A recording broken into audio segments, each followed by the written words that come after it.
We're getting set for Florida State and Clemson. Mike Patrick will have the call. Reese, thank you very much. It's only the third weekend of college football, and we already have a bowl game. Bowden Bowl 8, Bobby versus Tommy. It's also a big early season matchup in the ACC. The setting, Doak Campbell Stadium in Tallahassee, as the Clemson Tigers face the Seminoles of Florida State.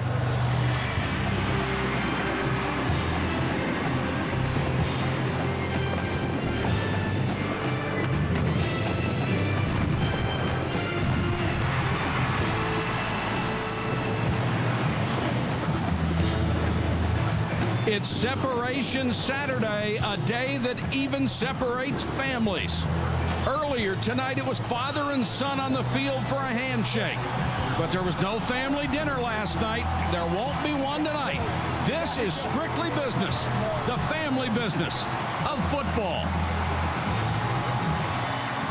Good evening, everybody. I'm Mike Patrick along with Todd Blackledge. It's great to have you with us. Holly Rowe will join us shortly. Clemson finds out tonight if they're ready to challenge Florida State at the top of the ACC. If they win tonight, everything is great. If they don't, they're in big trouble, and it's only 3 games into the season. It will be very difficult for them to keep pace in the ACC Atlantic Division with not only Florida State, but also Boston College if they lose tonight. It will also be very difficult to reverse a kind of frustrating trend that Clemson has shown over the last 3 years. Start slow, finish fast. A big win tonight in a place that they haven't won since 1989 could solve a lot of problems. Now, Florida State is 2-0. They look pretty good against Miami. They got very lucky against Troy. The schedule is set up for them to make a championship run, but they better do one thing better in a hurry. 23 yards a game rushing is not going to be good enough to win another ACC championship or maybe a national championship. I don't think they've got to sell out and say we're going to run the ball no matter what and run their head through a brick wall, but they must make opposing defenses at least respect their run to take some pressure off Drew Rutherford and the Florida State passing game. This is such a big game for both programs because Florida State's been down a little bit. Clemson has been down a little bit. The winner of this game, this is just monstrous for them. Really is. I mean, it's a huge game for both teams early in the season. How they go tonight really sets up the rest of their season. Florida State 2-0 on the year. They had an impressive win at the Orange Bowl in Miami. Then they came home and got very, very lucky against Troy, formerly Troy State of Alabama.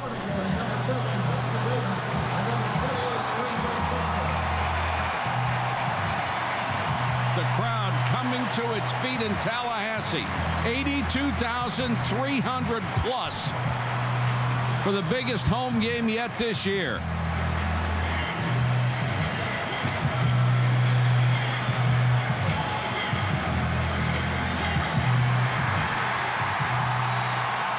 Here come the Seminoles.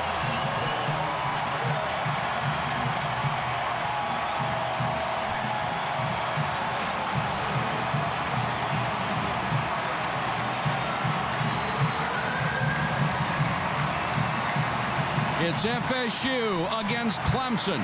The kickoff is next.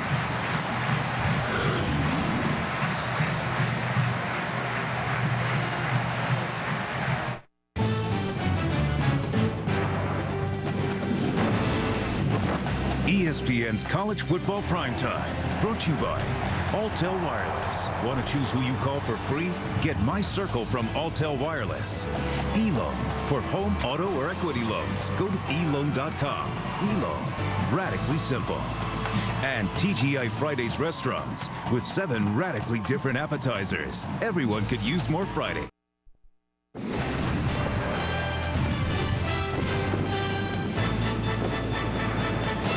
Tonight, Florida State wants to stand once more as the dominant team in the ACC. And Clemson tries to overcome yet another major disappointment. And it's blocked. Unbelievable.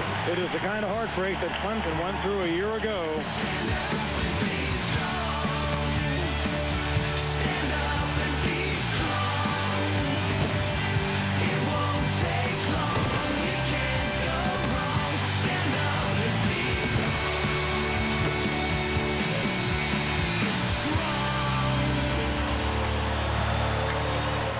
Welcome back back to Tallahassee. Clemson and FSU, one of the great traditions in college football.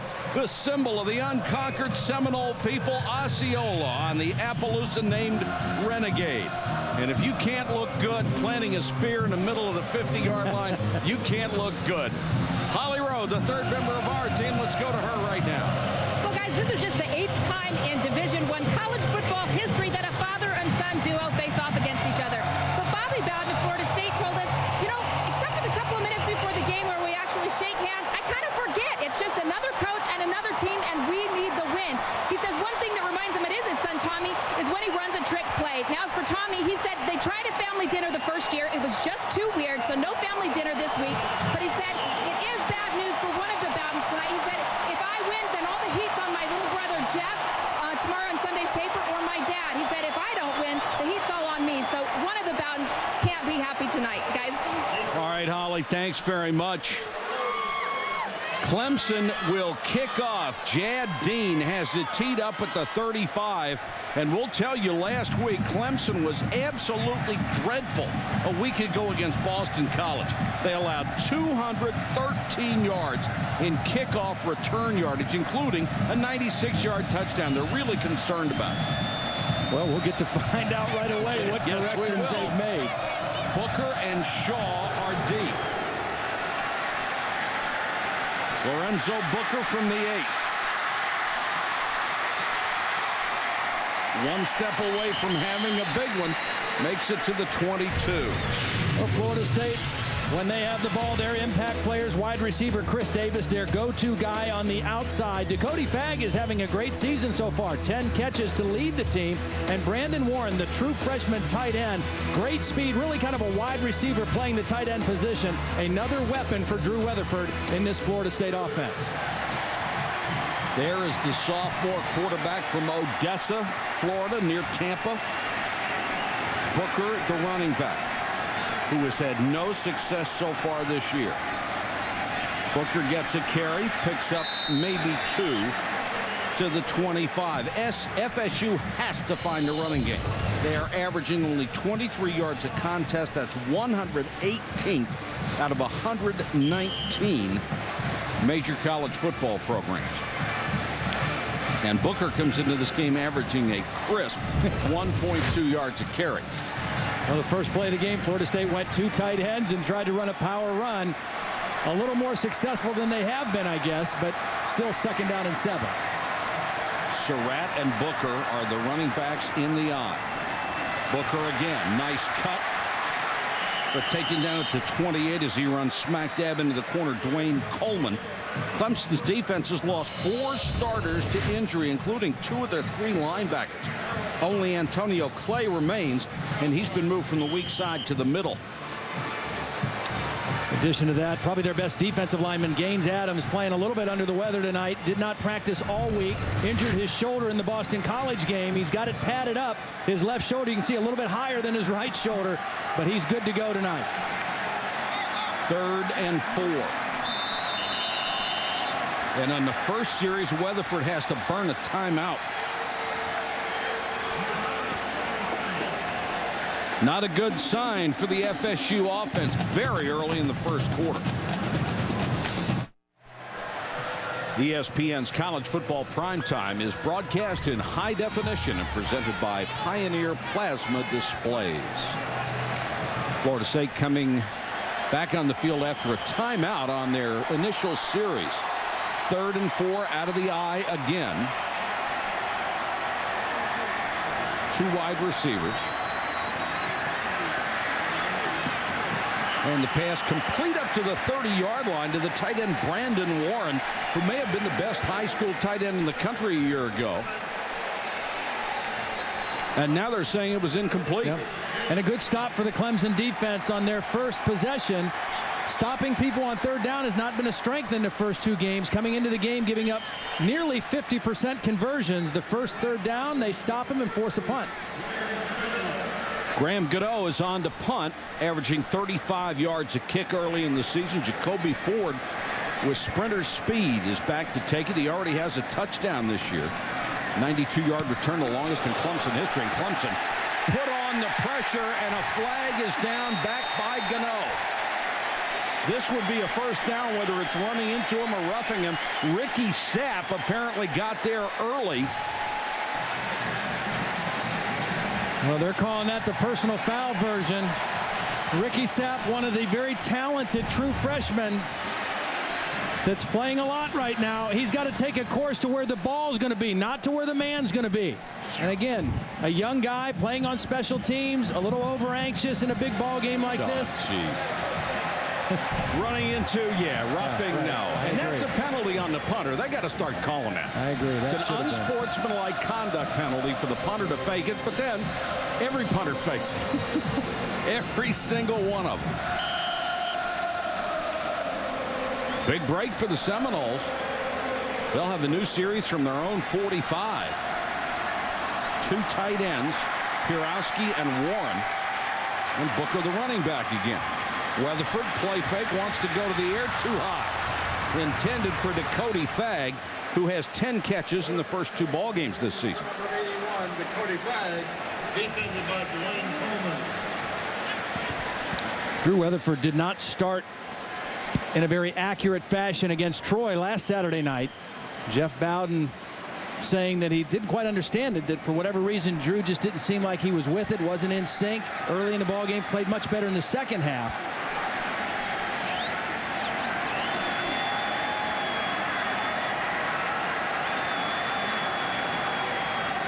Surratt, the only one left in the backfield.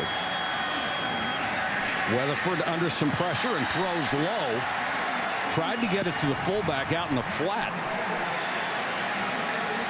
Good pass rush. Only 4 guys rushing. And if Clemson can generate pressure with just a 4-man rush, that will really be to their benefit. With the injuries that they have on defense, being able to commit extra guys to coverage and not having to blitz and play a lot of man-to-man would really work in their benefit. 3rd and long for FSU. First series was kept alive by roughing the punter call. Goodman, number 85, is in as an extra wide receiver, and Weatherford goes to the shotgun. 3-man rush. Weatherford forced to run, taken down at the 47-yard line. Rashard Jackson got him on the scramble. This is what Clemson did a lot to Florida State last year. Rush 3, drop 8, and you see everybody kind of clued in with their eyes to the quarterback. Those defensive linemen, they weren't selling out on the pass rush. They're all looking at the quarterback, making sure if he takes off, they can still collapse on him and make the play. If you get pressure with 3, you got him. That's why you have to run the ball with some effectiveness. Now, obviously, that was a 3rd down and long, but you've got to make teams respect your run in order to help your pass. Gano to kick again. Ford is deep. No pressure this time.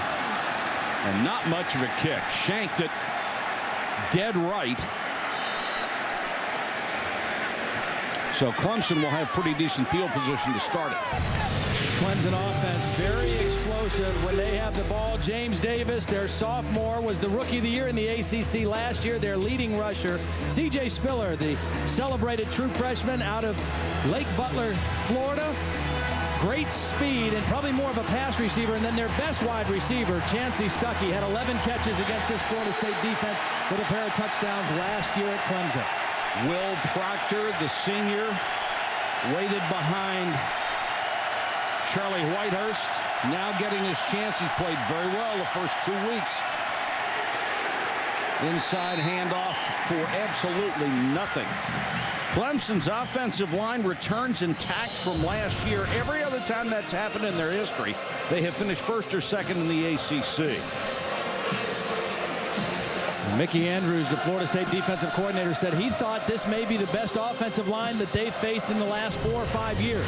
Has a lot of respect for that group up front of Clemson. Davis is the setback as Proctor goes to the shotgun.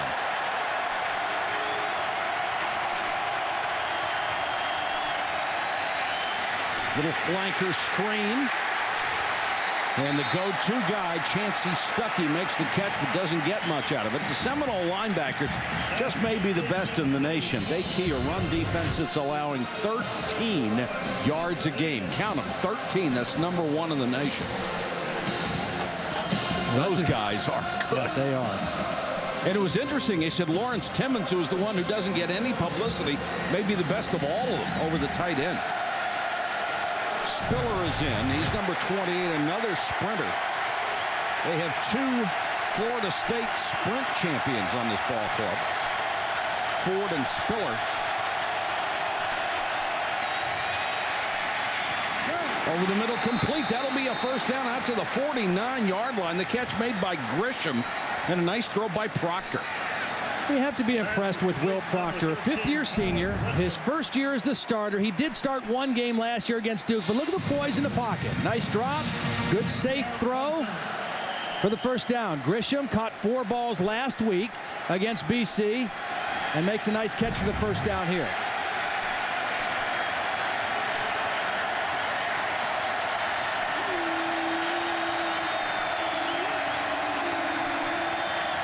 Davis picking his way into Seminole territory at the 48-yard line. I talked to Tommy Bowden on the field before the game, and he said, you know, one concern that he had about his quarterback, Will Proctor, is he's a kid from Florida, from Winter Park, Florida. He wanted to go to Florida State. It didn't work out that way. He was just saying, I hope he's not too nervous. I hope he doesn't try to do too much in this ball game. Well, that first throw, great poise and a nice throw for the first down. Well, sometimes you just get so jacked up and you want it so badly.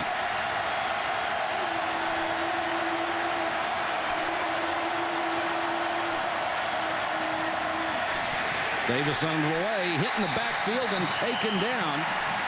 And it was Nefi Moffitt, number 59, who has built a reputation as an excellent pass rusher, stopping the run that time. Florida State has had to juggle some of their guys as well up in their defensive front. Alex Boston playing inside. Look at Florida State, the struggles they've had running the football, but stopping the run, they've been outstanding. In fact, the best in the country. Isn't it weird how when teams get hurt, it always seems to be at one position? I mean, they've lost so many defensive linemen. Clemson's gotten hurt at linebacker.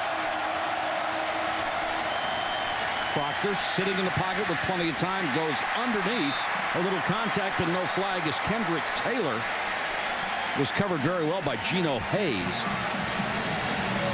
Hayes has blinding speed on the outside.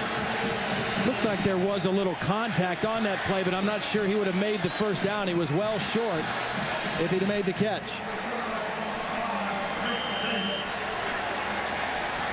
In punt formation, number 30, Paul Cason.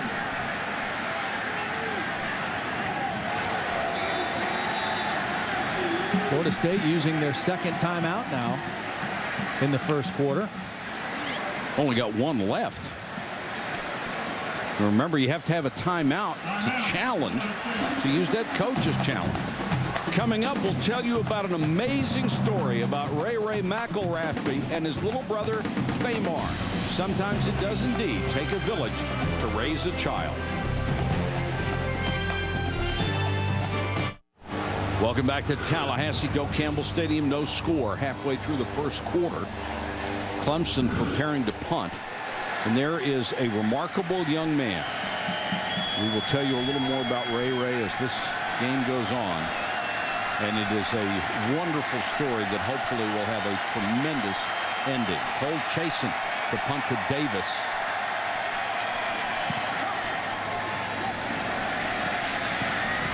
Davis will let it go, and it kicks into the end zone. 49-yard punt and no return. There have been so many stories about the NCAA not allowing extra benefits to anybody for any reason. But for this one, the NCAA deserves all the credit in the world.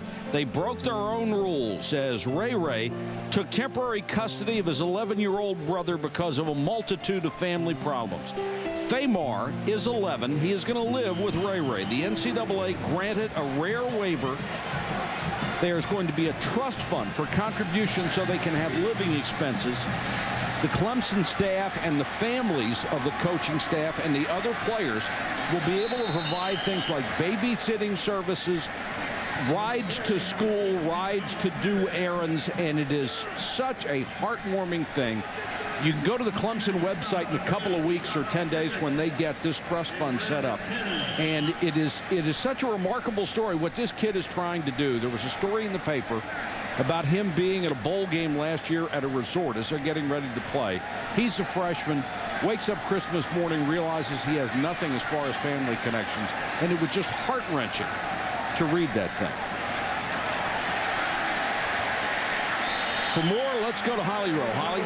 Well, guys, since that NCAA ruling, the family at Clemson has opened their arms to Famar. He is actually here at the game tonight. He rode down with some fans, and I had a chance to talk to him before the game. He's a well-mannered, lovely young man. He called me Miss Holly, and I said, so how's it going? How do you like all this fame? And he said, it's cool. I said, well, how's your brother doing so far in, being a football player and having to raise you and discipline you? I said, has he grounded you?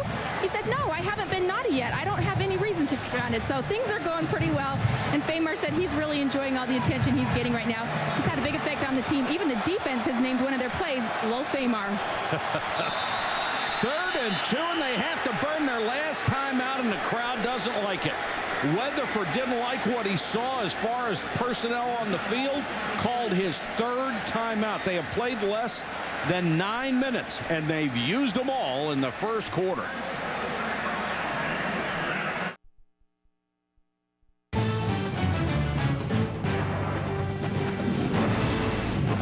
ESPN's College Football Primetime, brought to you by Wrangler, real, comfortable jeans. And Under Armour Performance, the advantage is undeniable. Welcome back to Tallahassee. 0-0. Florida State, Todd, has used all of its timeouts so far. What does that say to you? Yeah, it says that they are not exactly on the same page ready to play tonight. It surprised me a little bit. They were sluggish against Troy. I expect them to be on it tonight. Clemson looked like it jumped offside. Weatherford, flag is down, makes the completed pass. Good job by Weatherford not to give up on the play, and he gains 14 yards on the pass to Brandon Warren. Now we'll check the flag. Looked pretty clear that Clemson was offside on the play. And you mentioned an excellent job of Weatherford not giving up on the play, holding his ground after the hit, and making the big throw down the field. Offside, number 93 of the defense. That penalty is refused. 93 is Gaines Adams. All right, you said not on the same page, meaning what? Well, meaning just the plays coming in from the line of scrimmage, getting in and out of the huddle quicker. You see Weatherford elude the pressure and make the throw, but you start the game, you should have a little more crispness to you offensively than they've shown here so far. Anton Smith is the running back. Looked like he had a lane, but it closed in a hurry, and he picks up a couple. You can tell that Florida State is being a little more aggressive with their running game, a little more committed to it. Last week against Troy, I don't think they tried to run very much until the 4th quarter. It was just spread them out and throw the football. 6 runs and 4 passes right now for Florida State. There's Jeff Bowden, the offensive coordinator.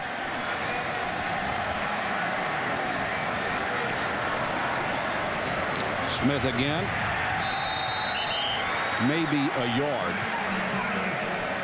Of course, one of the things about this being the Bowden Bowl, you have 2 sons and the father. Right. And Tommy said something very interesting last night when we talked with him. When the game is over, the heat's going to be on somebody. Yep. It's either going to be on me, or it's going to be on Dad, or it's going to be on my brother, because the heat is always on the guy who loses this game. That's right. That sort of makes it unfair.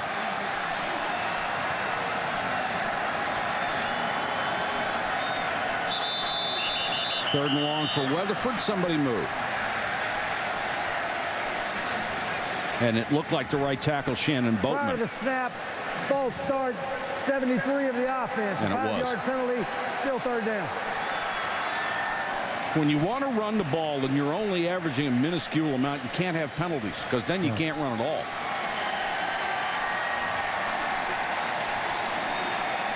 One guy that has been missing in the Florida State lineup so far, Greg Carr, their sophomore wide receiver, the 6'6" touchdown maker. Been a little down on his effort the first couple games. Weatherford in the gun, 4-man rush. Throws short. Fumble. Clemson has it. Picked up by Dwayne Coleman on the bounce. After Brandon Warren made the catch. Coleman came in, knocked it out. then got it on the bounce. And to me, that is another indicator of a team that's not completely there, not completely ready to go. It was really a nice job by Warren getting the first down. Turned a short catch upfield, but just didn't protect the football. Carrying it very loosely. They fumbled it 7 times last week against Troy. Sure only did. lost 3 of them. This one very critical against a much better Clemson team. I guarantee you one thing. They fumble it 7 times tonight. They're going to be on the short end of the big score. Here comes the reverse Ford. He's got great speed. Blockers in front. Inside the 10, Anthony Hula saved the touchdown. A 38-yard reverse to Jacoby Ford, who can fly. The way you work against a team with great speed, here's Jacoby Ford right here, is you go misdirection, bring it this way, and come back with the reverse. Get that fast defense running, and then come back with misdirection. A well-executed reverse. Excellent job by Marion Dukes out there leading. Look at the quarterback, Will Proctor, running down there trying to get a block. First and goal from the 8. There goes Davis, touchdown. 2 plays to take advantage of the turnover. Last year's ACC Rookie of the Year gets his 4th touchdown of the ball game, and the fourth touchdown of the year. The most disappointed kid out there is Warren, who fumbled it.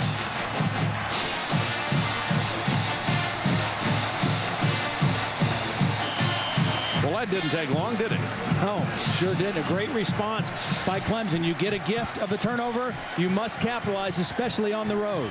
Jad Dean for the point after.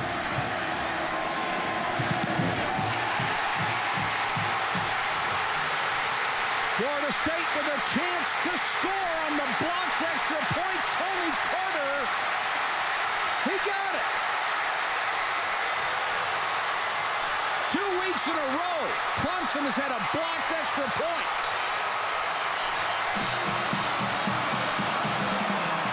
You don't see that one very often.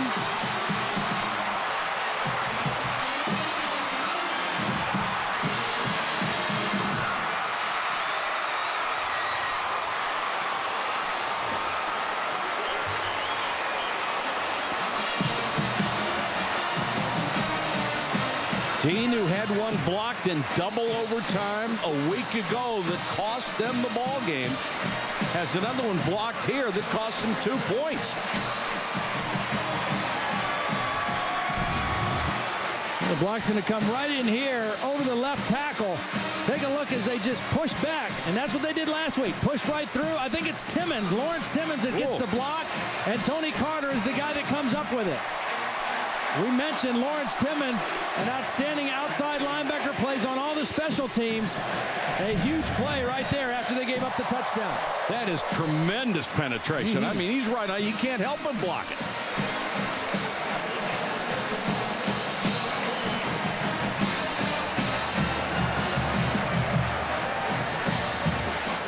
Last week it cost him a ball game in the same kind of penetration, Todd. Penetration ran right over a guy. This was in overtime. Boston College would score and make their extra point to win the game. Similar kind of penetration from a similar position in the Clemson line. And that's one of those deals where the special teams look at that and say, hey, look, let's test and see if they fix that spot. Well, remember the Clemson Tigers had such a terrible time last year with punt protection. Yes. It was a disaster for them. They overhauled the punt protection. Apparently, they're going to have to do the same thing on point after and field goal protection. Booker and Shaw will go deep.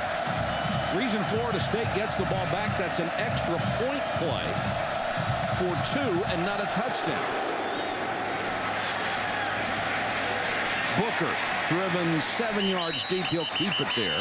Let's go to Reese Davis. Reese. All right, Mike, we're going to put our finger on the primetime pulse, something we do here on Saturday night, show you what's going on all of the games on the family of networks. On ABC, just underway, Nebraska and USC. You know, the Trojans have a 27-game home field winning streak. Nebraska's lost 6 straight against ranked opponents on the road by 22 or more. Texas blowing out Rice. Colt McCoy, a couple of touchdown passes early. All right, thank you, Reese. And the Reggie Bush stuff just gets worse, doesn't it? Yes, it does. Ongoing investigation of that. Weatherford, look out from behind. Down he goes. And it was Gaines Adams, the big All-American candidate defensive end, playing with that sore shoulder. And he was in the process of giving Weatherford a sore shoulder on that one. Well, that's got to be a breakdown in pass protection, because you would not want to turn Gaines Adams loose. He's their best pass rusher. He's coming from a defensive end position at the top of the screen, and nobody even touches him. Somebody has to be assigned to him, one of those offensive linemen, and nobody picked up their best pass rusher. Well, you know, they start drooling when that happens. He's going to get there. Weatherford on a low snap. Here comes pressure again. Weatherford running for his life. There's a flag down. Weatherford weaving in and out of traffic, takes it up to the 32. Tremendous effort on his part, but the flag is back at the 17-yard line. It's in the area of a hold against Florida State.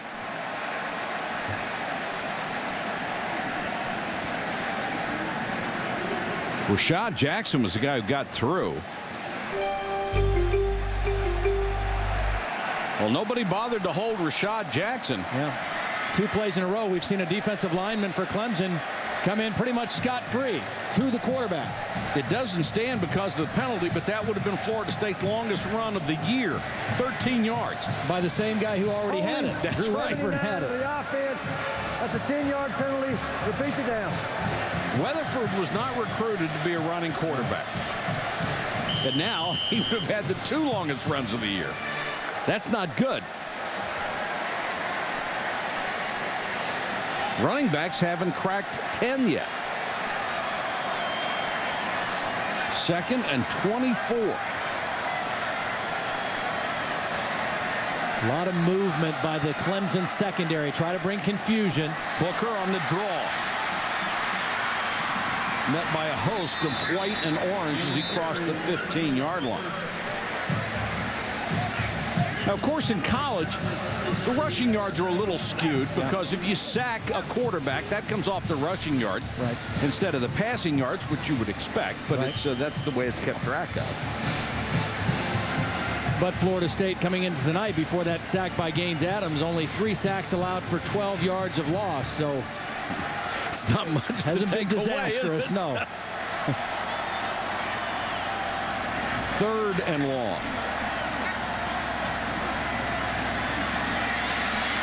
3-man rush. Weatherford dumps it off.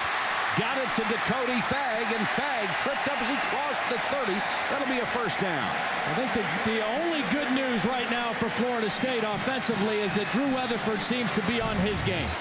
I don't think the offensive line is really on their game, but Drew Weatherford is on it. Pressure, very heads-up play. Good vision downfield to find Dakota Fagg and improvise and make a play.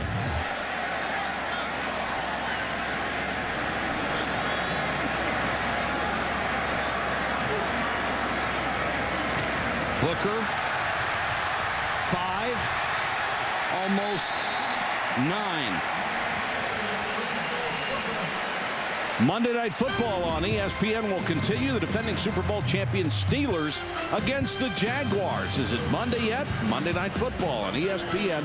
Monday, 8:30 Eastern. It's also available in high definition on ESPN HD. Both teams pretty impressive in their opening wins, especially the Jaguars, I thought, against Dallas. Surratt is the single setback, and he'll get it on the short handoff. Bulls for the first down out to the 46, and a nice round of applause from the crowd. Nick Watkins made the tackle. 2 plays in a row, 2 very strong runs for Florida State. One by Lorenzo Booker, the tailback, one by Surratt, the fullback. Again, you don't I don't think Florida State has to say, if we don't get 150 yards rushing a game, we're going to have problems. But they've got to make a defense respect their run, because then it sets up your play-action pass and a chance to make big throws down the field. That's the end of the first quarter. The scoreboard would indicate it's more like the end of the 5th inning. It's 6-2, Clemson.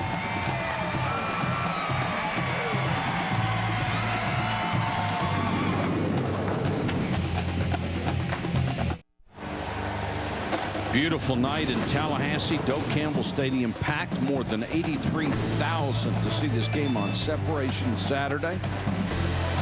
And one of these teams is going to separate itself in the Atlantic Division of the ACC tonight. Clemson with a 6-2 lead. And Florida State got out of a big jam so far in this drive. 2nd and 22 at its own 8. Talked about Florida State wanting to improve their running game. Take a look at that. 23 yards per game coming into tonight. Their last 3 carries have been for 23 yards. So they are definitely more committed to it tonight and starting to reap the benefits, particularly their last 3 runs. You see, Hawaii was last, but with June Jones out there, they throw it about 70 times a game, so they're never going to get many rushing yards. Florida State's seeking some more balance in that department. And like you said, if the defense doesn't think you're going to run it all or has no respect for it, you're going to get your quarterback killed. Right. Defensive linemen can pin their ears back and rush the quarterback, and you can drop and commit extra guys to coverage if you don't have to be concerned about a running game. From the 46, Booker. Weatherford bumbled it, and down he goes back at the 37-yard line. Taking a look at the game track, it's Bowden Bowl 8, 5-2. Dad over son. And FSU with a fumble that led to 2 quick plays by Florida State. They get the game's only touchdown, but the extra point was blocked instead of 7-0. Florida State takes it all the way back for 2 points on the block, and it's 6-2. So if you just joined us, you're up to date. And this is 2nd and 18.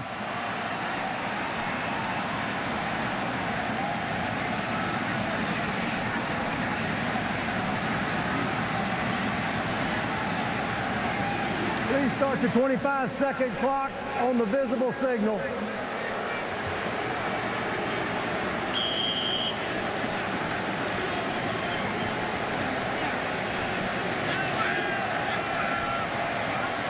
Weatherford will go to the shotgun. Clemson shows a 3-man rush.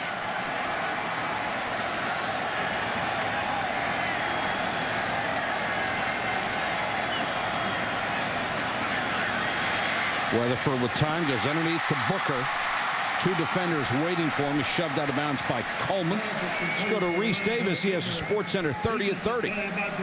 Mike, on Separation Saturday, some teams making statements, most notably Michigan. Mario Manningham hauled in 3 Chad Henne touchdown passes. Wolverines scored 47, beat the Irish 47-21. And Auburn beat LSU 7-3. This the defining play, a completed pass to Craig Davis. Tiger defense keeps him out of the end zone, 7-3 the final.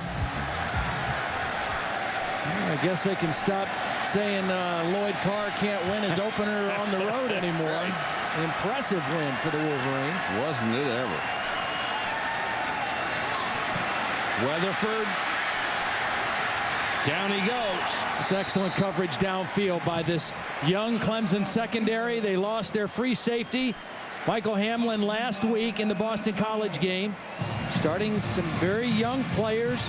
Roy Walker, the new starting safety. And coverage downfield forced Drew Weatherford to try to scramble for whatever he could get. Etta Taiwu got the last tackle. I just wanted to say that. Gano comes on to punt. And Spiller, another one of those Florida State sprint champs, is back for Clemson, standing at his 10. Boy, they've just got it out of, haven't they ever? They've been close on 2 of them. One time they got the penalty. Takes a good Seminole bounce to get inside the 20, down to the 18. Punt of 34 yards, no return. 6-2. Clemson will have the ball back when we return to Tallahassee. All right, thanks, Reese. And Bill Callahan may pull out all the stops on this one. Will Proctor brings out the offense. They'll start from their own 19, up 6-2 in Tallahassee. C.J. Spiller, the talented freshman, is in, and he's also down, buried as the Seminoles crash through. Under 13 minutes to go, first half of play at a sold-out Doak Campbell Stadium. Bowden Bowl 8. And Clemson with the early advantage. Clemson used a turnover to get its first touchdown, but had the extra point blocked. That's why the Seminoles, they did not get a safety. It was a length of the field return on a blocked extra point. Proctor to the shotgun. That's Spiller. Wants a screen. They let everybody through. Boy, a great initial move by Kelly to get away from the first tackler, but the Seminoles swarmed on him after that. Well, Florida State has really clued into the screens this year. They were hurt badly at Clemson last year by screen passes. That's a big part of Rob Spence's offense. A lot of screens, wide receiver screens, and so far that's the second time they've tried one, and Florida State has been all over it. But Chancey Stuckey last year, 2 long touchdown catches, both off of screen passes, to hurt the Seminole defense. Taylor and Grisham are in as additional wide receivers.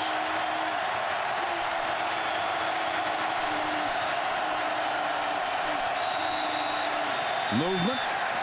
Moffitt comes across, but it looked like somebody moved on the Clemson offensive line before he did. May have been Marion Dukes. The snap. False start, number 63 of the offense. That's a 5-yard penalty. It's still third down. It was Nathan Bennett, his line mate, 63. Last year in Clemson's 35-14 win, check this out. Wide receiver screen, good block on the outside by the left tackle. Chancey Stuckey takes it to the end zone. Long touchdown. Then they come back the other side, ran the same kind of play. Wide receiver screen, a couple missed tackles, and another touchdown for Clemson. So far tonight, 2 times they've run it, only 3 yards gain. 3rd and 18. They're going to run another screen and nothing doing. Taylor is hit by J.R. Bryant as soon as he touched it. And Taylor is an enormous wide receiver. You better get him before he gets some momentum up. The key is discipline, and that's what they're going to do. Watch, J.R. Bryant's going to stay right at home here. He's going to read the screen. He stays there, and he makes a sure tackle in space. That's what Mickey Andrews said. We must tackle well in space. Interesting play call. The screen backfires, blows up in their face, and they turn around and run another screen. You don't see that very often. Chasen will punt. Davis waits at midfield. High snap, brought it down, got it out of there just barely. Contact, no flag. Yeah, there was a flag. Was there? Yep. Yes, there is. And I think it has to be the personal foul variety as well. And now on the other end, Clemson thinking they may have the football.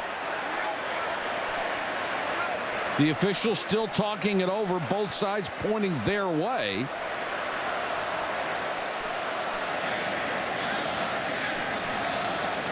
Now the official is going to make it roughing while the other group of officials is still talking over whether there's a fumble or not.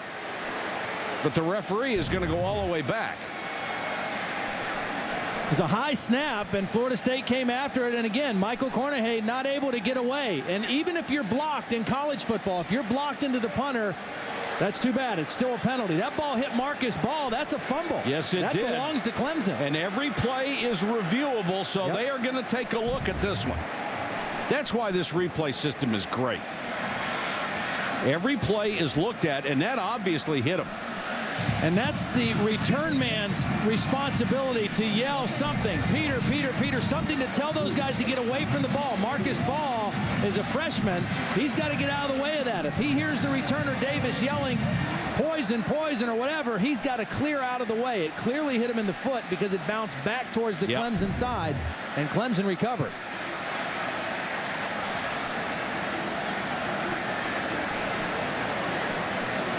We have a timeout called by the Clemson coach.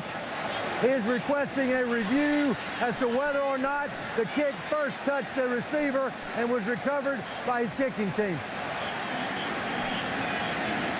Would be Clemson's ball at its own 46. They would pick up 21 yards. Even they would have the ball otherwise because of the roughing call, but they would gain 21 yards because of the fumble. Well, and as you mentioned, you have to have a timeout as a head coach in order to challenge or to ask for the replay. Florida State had none, but Tommy Bowden had all of his.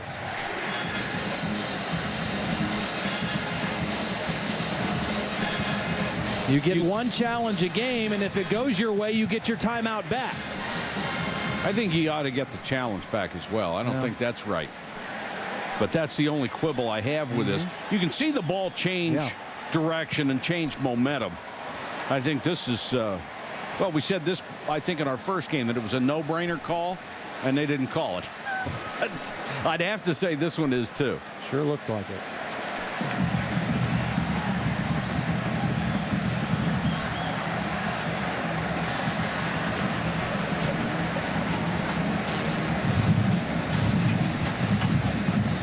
Talking to the people upstairs who have all the equipment, they get to see all the angles that we do.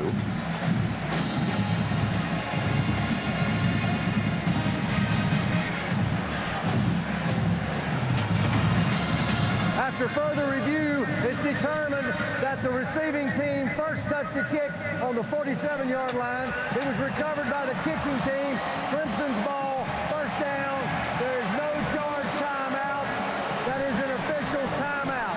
First down, Clemson. Jack Childress makes the call and a good explanation, and it will be Clemson ball. And here is what you're looking at with instant replay.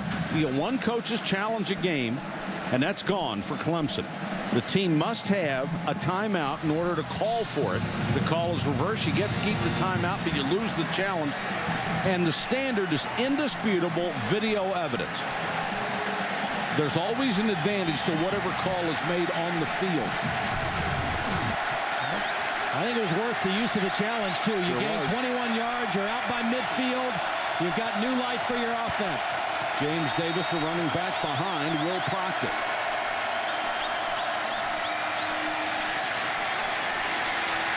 Proctor throws on the run and finds his tight end Darrell Berry for a good game. Let's check in with Reese. All right, Mike, Florida and Tennessee in Knoxville, and Gators had so much trouble on the road last year. As you see in our Taco Bell studio update, Chris Leet, Jamal Cornelius sneaks it inside the pylon, and the mighty Gators on top late in the first, 7-0. All right, thanks, Reese. 6-2 here, under 10 minutes to go in the half. Davis this time swarmed under. When the Seminoles are getting good reads on something or somebody because they're getting tremendous penetration, that time with Andre Fluellen, and they're so hurt up front, you wouldn't expect that front wall to play this well tonight. Well, they had to move a couple guys. Andrew Fluellen moved to the nose guard, and Alex Boston, who's a defensive end, moved to tackle. And both those guys, 98 and 96, great penetration on that zone play. They're very quick off the ball and powerful. And right now, they've got a pretty good read on that Clemson running game. 3rd and 6.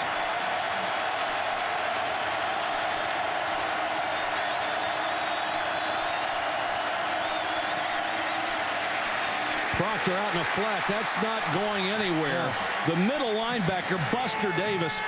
Once Proctor looked in that direction, he was really setting up his guy to get killed by Buster Davis. James Davis had it come off his hands. Well, James Davis, I think he may have heard Buster coming. I mean, he may have heard footsteps. Buster might have even been talking to him. He loved to talk, but he was right on that play, and even if Davis catches it, well short of the first down. And Buster backs up every word, doesn't he? Sure does. Chasing to kick. Davis, who was at midfield in the last sequence, is all the way back to his 10 here. So the fumble cost him field position, but not points.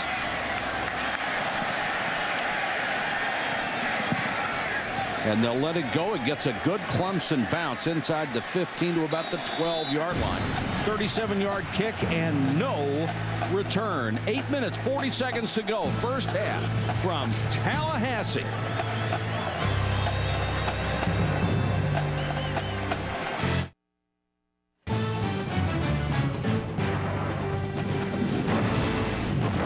ESPN's College Football Primetime, brought to you by Infinity, using the power of design to create dynamic, beautiful vehicles. And Aflac, ask about it at work.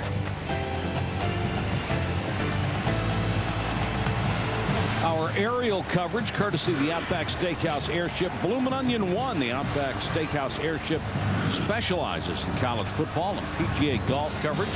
Look for the Bloomin' Onion 1 at sporting events throughout the year. The pilot, Andrea Dialing. Bob Michelson is the camera operator. Nice night to fly.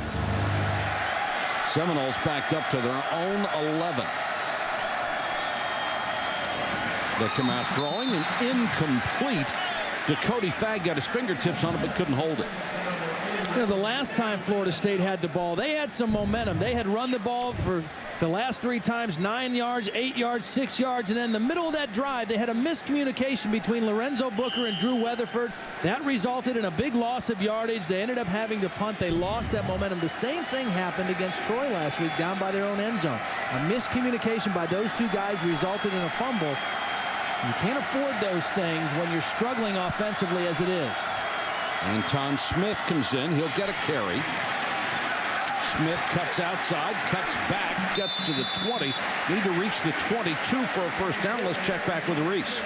All right, Mike, Separation Saturday featuring those 7 games matching teams ranked in the top 25. You see the scores, Michigan, Louisville both making huge statements. And what about the defense of Gary Patterson at TCU, holding Texas Tech without a touchdown? First time that's happened to a Mike Leach offense in 6 years.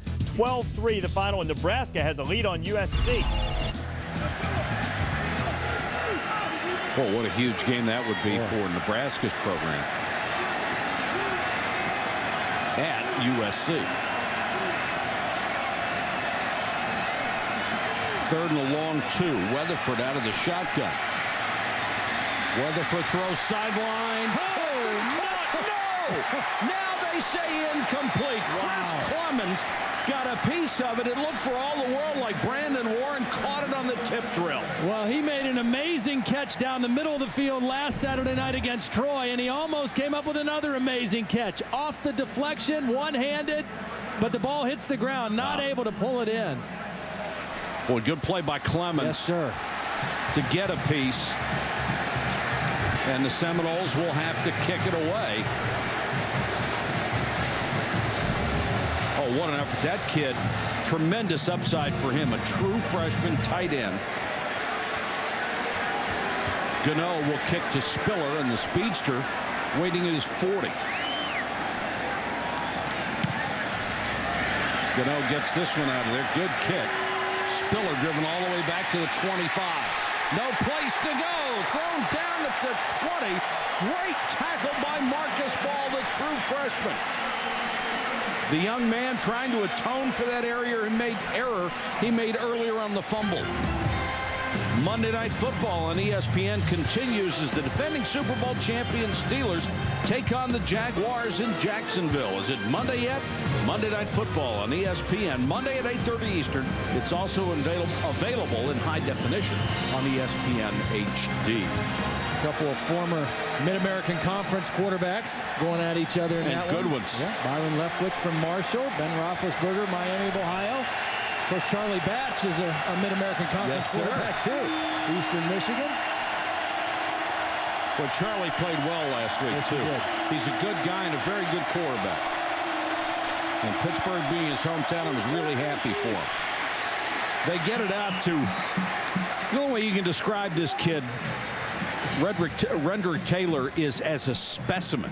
I mean, he looks as good in uniform as anybody you're ever going to see. Yeah. Listed as 6'2", 230 pounds. Nickname appropriately, I guess, the Hulk. Clio, South Carolina. He's the physical receiver. Chancey Stuckey is kind of the flash receiver. Taylor, the more physical of the bunch. It looks like he needs a bigger uniform. You do that on purpose. And there he is. The Hulk makes the catch in the 45 into double coverage. He was the one who had a beat on the ball, and Taylor brings it in for 32 yards. And you see where that strength comes in handy, because there was a lot of infighting on this pass pattern with J.R. Bryant. And he just kind of gets a little pushing and shoving and uses that strong body and goes up and makes the catch. I don't think you're going to rip one out of his hands. Probably not. Clemson once again in Florida State territory. 6:15 to go in the half.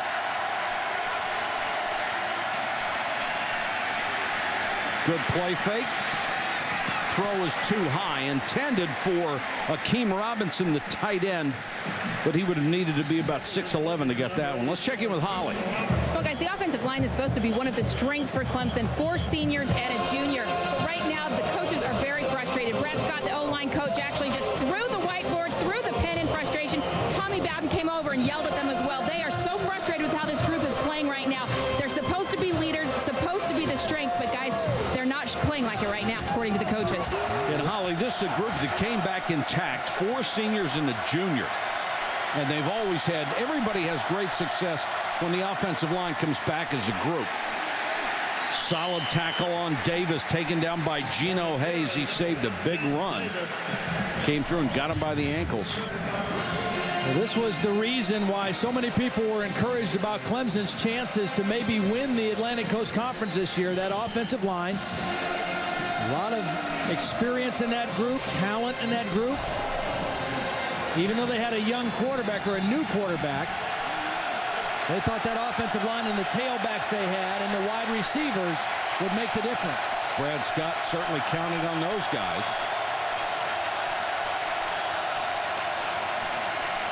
Proctor on 3rd and long. Nice throw. He's got a first down. Well, they haven't been able to open many running lanes so far tonight, other than the touchdown run by Davis, but they have pass protected pretty well. Aaron Kelly out of Marietta, Georgia. Nice pocket that time for Proctor. And another nice throw to the sideline. Look at this pocket. Excellent job by those guys up front. James Davis in there helping out. Good sight lines for Proctor down the field. Tommy Bowden told this team a week ago, this kid will produce points for you. 3 starts, 133 points in his career. He said if the defense plays well and gets in the ball, he will put points on the scoreboard and we will win. So nice drive by Clemson, because it looked like they really had the field position flipped after the challenge and the punt, and a great punt by Gano, and then the tackle by Marcus Ball really kind of set the field position back for Florida State. But a couple nice throws by Proctor, and Clemson right back down in scoring territory. 6 plays, 52 yards on this drive. There's an interested dad right there. This young man has performed very well coming into this game. Hit better than 63% of his passes, 5 touchdowns, 1 interception. Been everything you could ask for. That one, he wanted back the minute he let it go. Geno Hayes had it in his hands and couldn't hold it. Yeah. That'll make Dad get a lump in his throat. Well, he snuck a couple in there tonight in tight coverage. That time, he tried to sneak one more in, and Geno Hayes was all over it. Had his eyes right on the quarterback, and that was a very dangerous throw for Proctor. Very lucky this one didn't get intercepted, because Geno Hayes was right on it. You know, the non-quarterbacks among us will say, how did you not see that guy? Sometimes you think your arm is good enough to throw it, even when the coverage looks like that.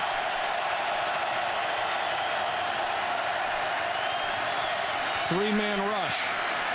Proctor floats it for the end zone. Flag is down in the end zone.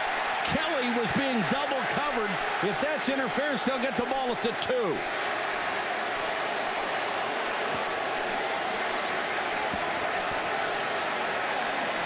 If they call interference in the end zone, it's at the 2. If they call interference out of the end zone, it's 15 yards.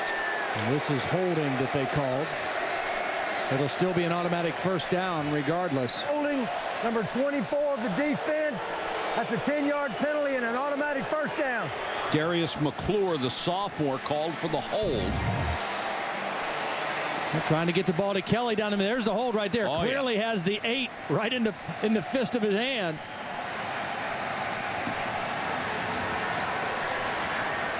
So it's the shortest possible penalty.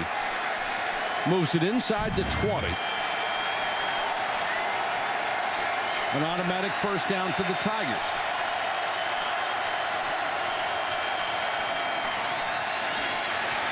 Pump fake down the middle, drop. That was such a great play call. Boy, it was. Stuckey was open, couldn't hold it. Well, they faked the wide receiver screen. Florida State has been all over the wide receiver screens tonight. So they call a design play where they fake the wide receiver screen and then turn and throw it downfield. And they had him open, just not able to come up with the catch. What a great pump and throw by Proctor.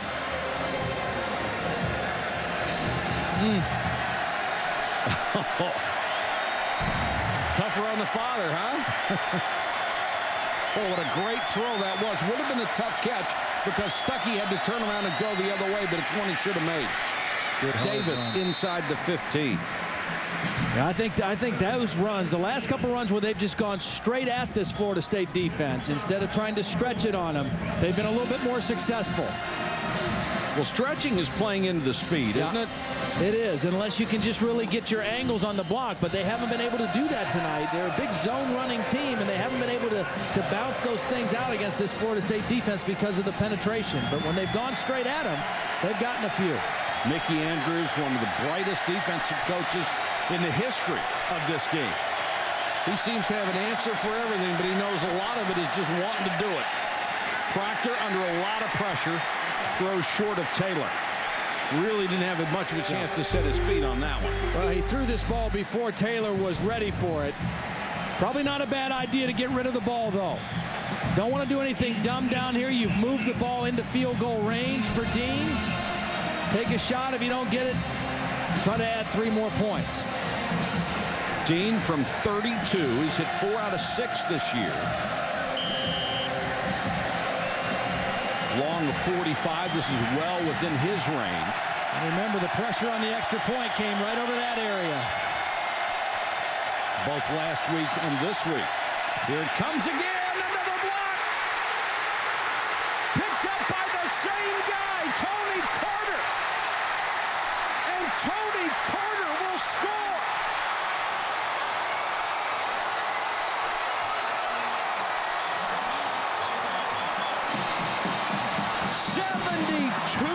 Yards.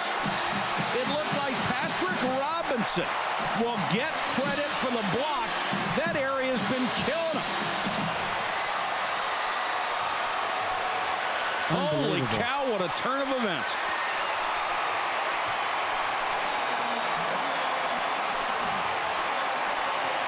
Boy, you've got to go to the special teams meeting and say, boys, this isn't working. This is the ultimate disaster.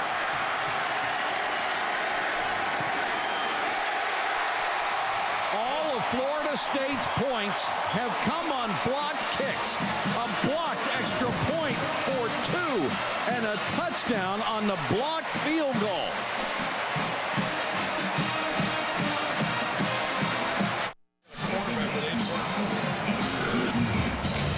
The Clemson Tigers are in shock, and they should be. They are down 9-6 on 2 blocked kicks. In a game that they have controlled up to this point. Absolutely. That's the most devastating thing for Clemson. This is a game that for the first half, they have been in control. They've been the better team on the field with the exception of 1 unit, the field goal or extra point unit.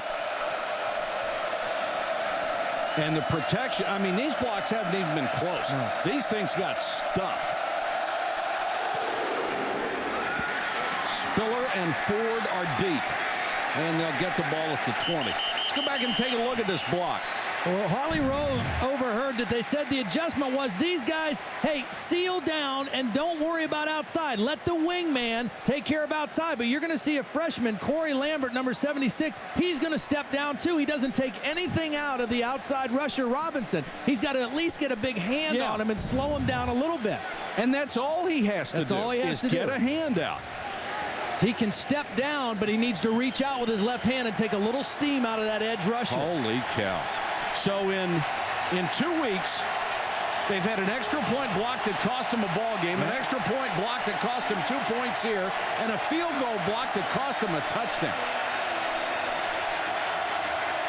Holy cow.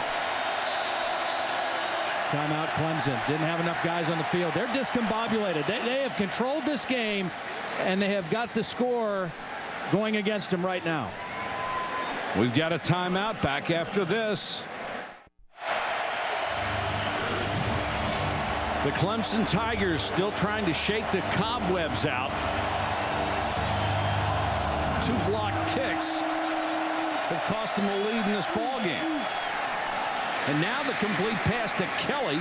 Kelly takes it up across the 30, gain of 13 yards.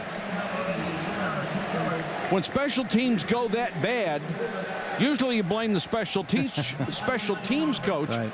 In this case, you're blaming the head coach because he is the special teams coach. Well, he is technically the special teams coach. He's responsible for all of them, but you assign different special teams groups to different one of your assistant coaches. A lot of colleges do that. Not every college has special teams coaching. Loose ball, just got out of bounds.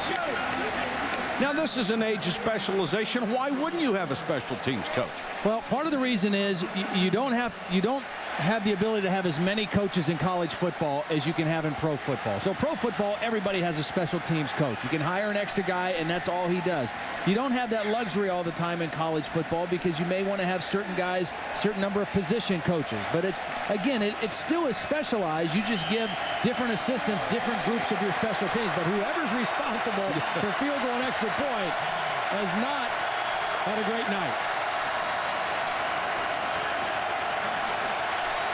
Tell you on the next one, I'd go for 2 if I scored. And I'd go for it on 4th down instead of a field goal.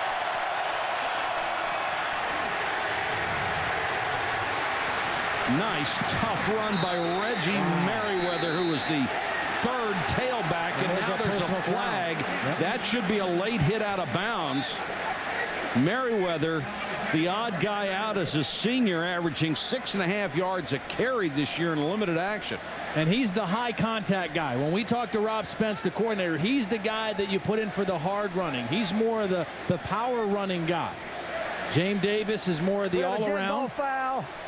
Late hit out of bounds, number 93, defense, 15 yards, 1st down.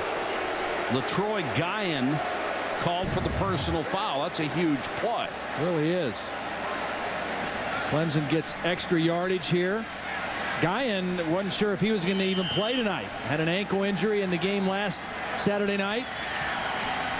You just have to be so aware of that call. If somebody's out of bounds, they will call you for it no matter how light the contact may be. See if Clemson can take advantage from the 45. See, there's that right up the middle inside run. You're right. They're more effective with that than they have with the outside or inside zone. From James Davis, let's go to Reese Davis. All right, Mike, Nebraska and USC in the Coliseum, and John David Booty's going to find Dwayne Jarrett. He'll tie the USC record for career touchdown passes. And guess who he beat? Andre Jones, who was talking a little smack this week about how the Huskers were going to win the game. Boy, it's tough to be woofing at USC and go out there and play them. It was a 1st down run for Davis. Clock running, under 2 minutes to go. Plenty of time for Clemson here in the 1st half.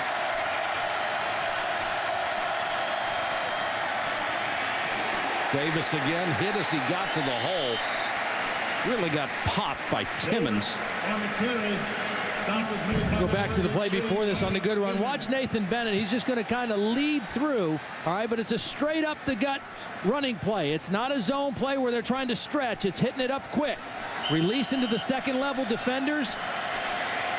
Running north and south against this Florida State defense is the best way to attack them.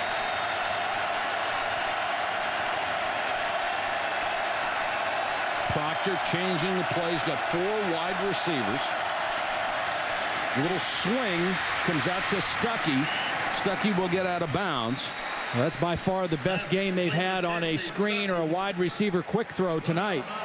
Florida State has really been dialed into those. Again, they really were hurt by those last year. And Clemson ran a lot of them, a bunch of different variations. And Mickey Andrews has had his group dialed into the wide receiver screens tonight. 3rd and 6.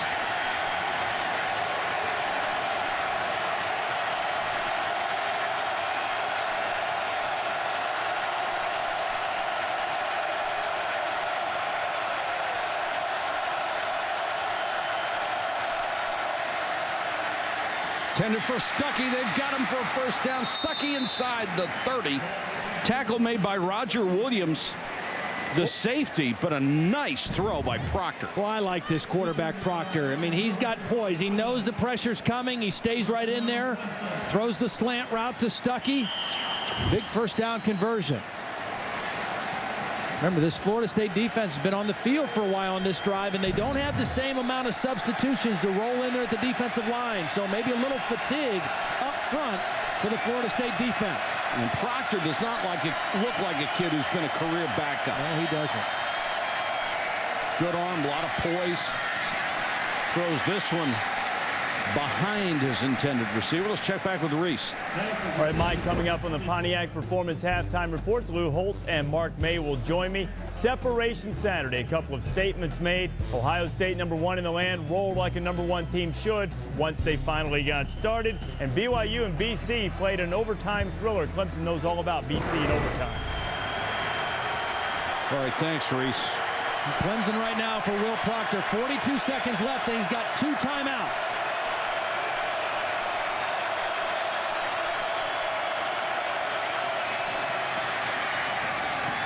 Nice catch.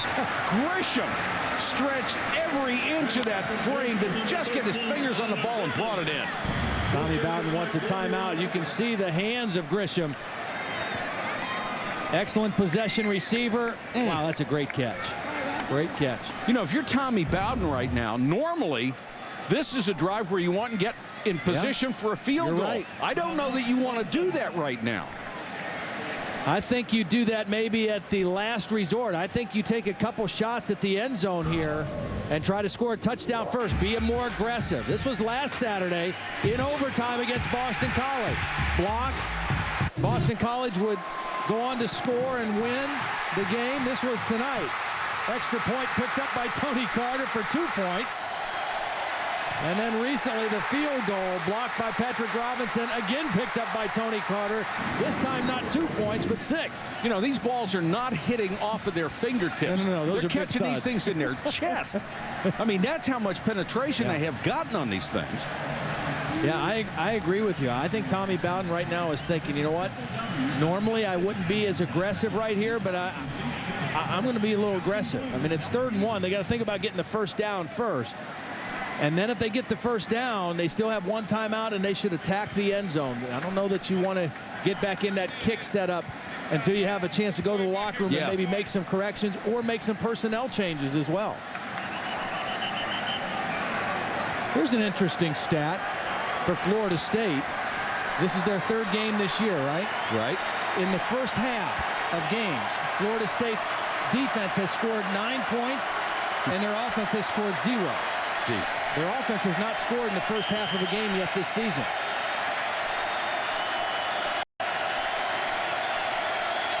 Third and a yard. Clock running. Pump fake and go. Touchdown.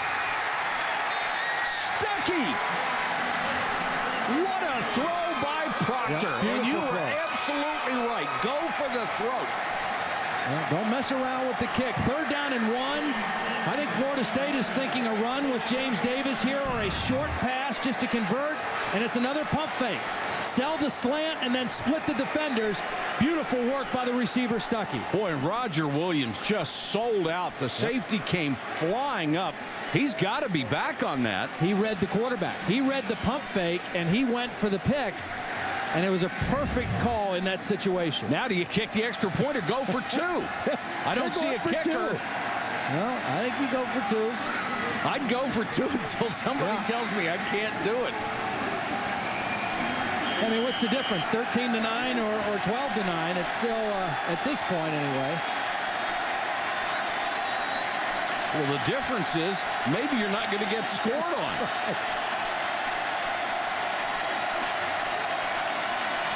Proctor, pressure from behind, throws, 2 points. Stuckey again.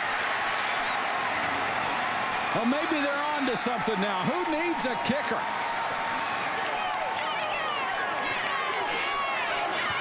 What an odd game. Yeah. Well, Stuckey had been pretty quiet in the first half till right at the very end. The back of the end zone. Nice throw. 2 beautiful throws in a row by Will Proctor to a spot. This one to the back of the end zone. And again, Roger Williams is the guy victimized on the defense. He was in the trail technique that time. Never saw the ball. And Dad loves it. And why not? The junior Proctor is doing a great job. Well, I love the play call by Rob Spence on the 3rd and 1 to go for the touchdown. And it was a designed slant and go with the pump fake, and Florida State bid on it perfectly. Well, it's a strange way to get to 14. It's a strange way for Florida State to get to 9, but that's what we've got right now. And what a response of a drive by Clemson. After the blocked field goal for a touchdown, they march down the field and get the lead here right before halftime. Now, if you're Clemson, you're worried about another part of your special teams, the kickoff coverage, which was dreadful a week ago. Yeah, so do you pooch kick or? First time they were pretty good, but boy, you never know. Dean to kick to Booker and Shaw. They're the deep men waiting at the 1 with only 23 seconds to go in the half. Boy, if you like bizarre plays, we've had them for you.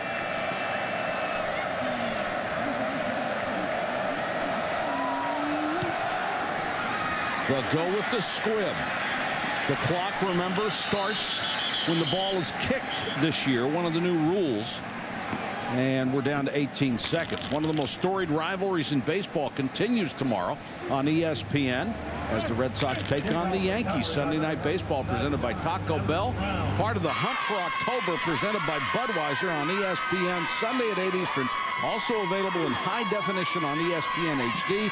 Some may see ESPN News in select areas. And I would say right now the Hunt for October is the hunt for next spring for the Boston Red Sox.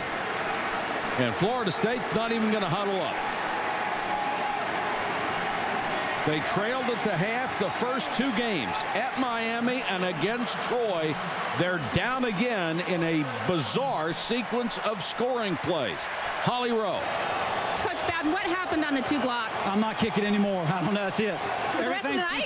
Oh, yeah, that's it. I'm through kicking. I'm through kicking. That's it. How do you correct that, though? Monday. I tried to correct it on the sideline. I can't do it. We didn't get it done. I've obviously done a poor job.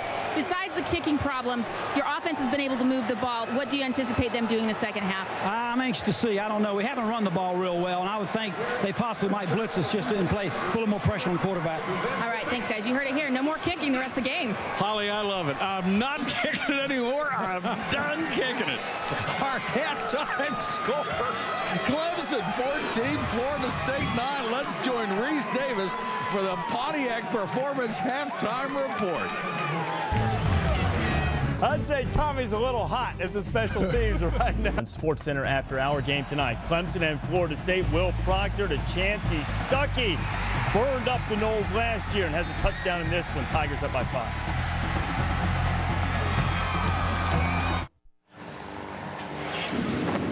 Back in Tallahassee, Florida, at halftime of a strange one. Clemson on top of Florida State, 14-9. Bowden Bowl 8 has a normal sounding score, but it was just hard to get to 14-9.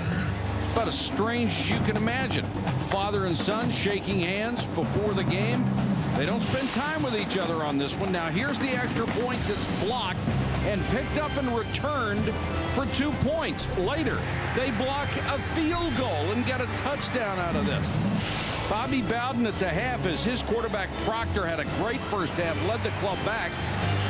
Tommy Bowden said at the half, that's it, I'm done. I'm not kicking anymore. I'm finished. He went for 2 after the touchdown and got it.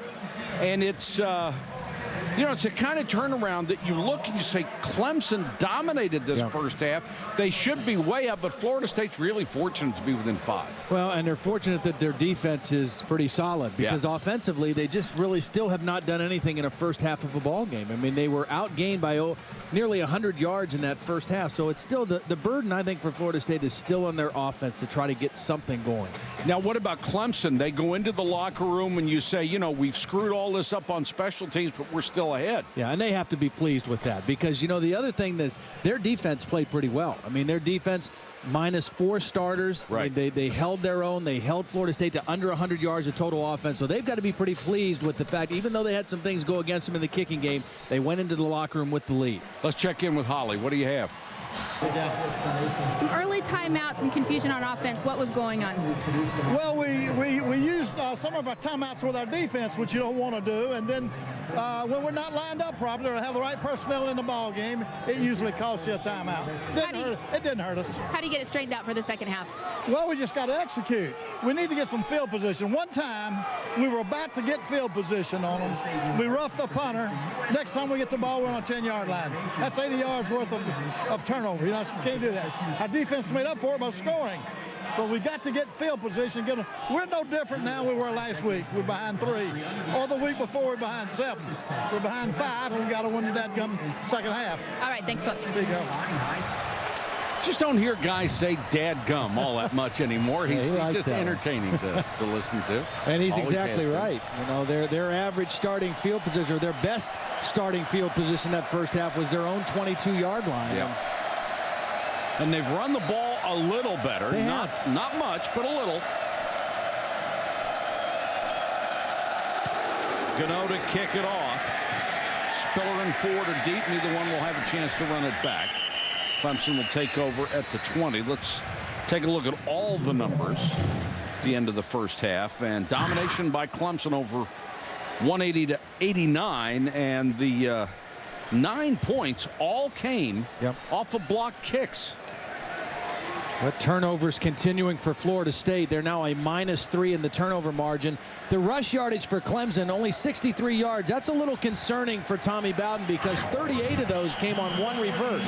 So really, for the most part, they did nothing running the football in that first half against this Seminole defense. I like this kid, though, Will Proctor.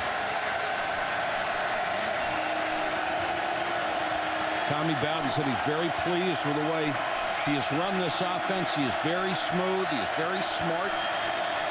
A senior who has waited his turn. Davis just got back to the line of scrimmage before Geno Hayes took him down. Spiller hasn't played that much from scrimmage, and neither has Merriweather tonight. And I think we might see a little more of Merriweather in the second half just because of the nature of the game. I mean, the rushing yardage is pretty tough to go against Florida State right now. He's a little more of a banger. I think we might see a little more of him this second half. They got Stuckey untracked in the second quarter. Taylor made a couple of catches in the second quarter. Wow. Nice pass this time. Davis out of the backfield makes a cut inside the 30 to the 25. Beautiful throw by Proctor as Davis, the tailback, came out of the backfield and picks up 55 yards. And how do you let number 1, who you know is one of their feature guys, just run untouched? Here he is right here. He's just going to come on a wheel route. They run the inside route, and everybody goes with the wide receiver, Kelly, and nobody picks up Davis. You know he's a go-to guy, and boy, that's just too easy for Will Proctor. Burned on a big play. Merriweather gets a chance at tailback, and showing you some of that strength, plows his way down to the 20-yard line. So I think his style of running may be more suited for this game because you're going to have to break some tackles. You're not going to have big open creases against this Florida State defense. You're going to have to break some arm tackles and get some extra yardage on your own, and that kind of is right in his wheelhouse. And he is the strongest player on this team. I like this formation with the 2 guys on 1 wing and do a lot off of that. Merriweather again His strength countered that time as he is swarmed under.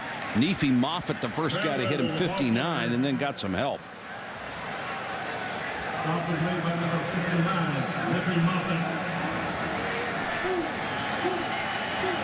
Seminoles vaulted into the top 10 after they beat Miami in the opener at the Orange Bowl. We were there for that. And they got a break last week against Troy. Had to come from behind in the second half to win that game.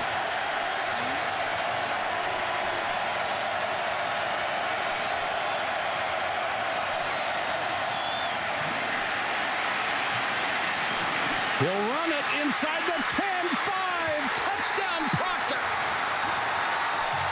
A 20-yard run, the longest of the season for Proctor, and he comes up big time.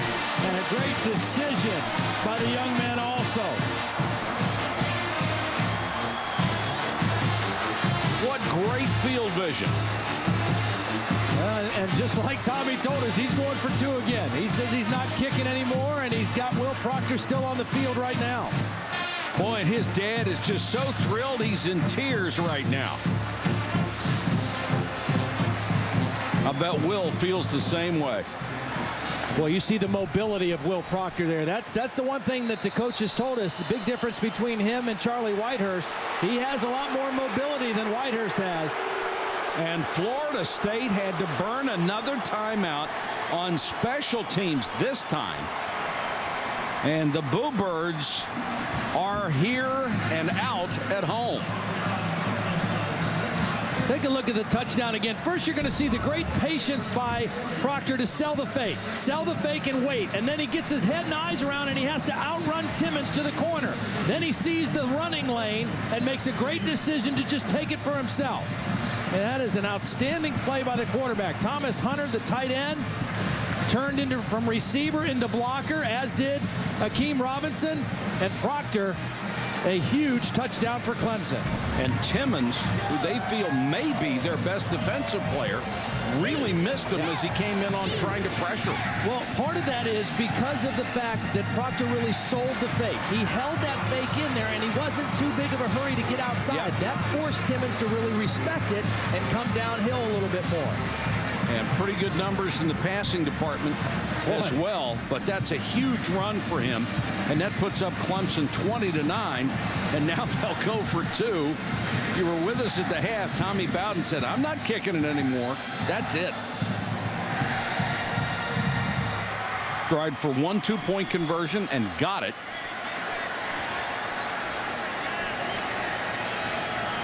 Boy, the Seminoles have just squandered timeouts tonight. I still think they're in shell shock a little bit from the pass to James Davis. They were completely out of position, gave up an easy throw, and then Proctor got him to a couple plays later. Now they put Grisham over on this side and run Merriweather up to the line of scrimmage, the running back on the other side, and Proctor out of the shotgun. Throws to the end zone, incomplete, knocked away by Hayes. So they fail on the 2-point conversion. But quarterback Will Proctor with a 20-yard run, his longest of the year, gives Clemson the touchdown.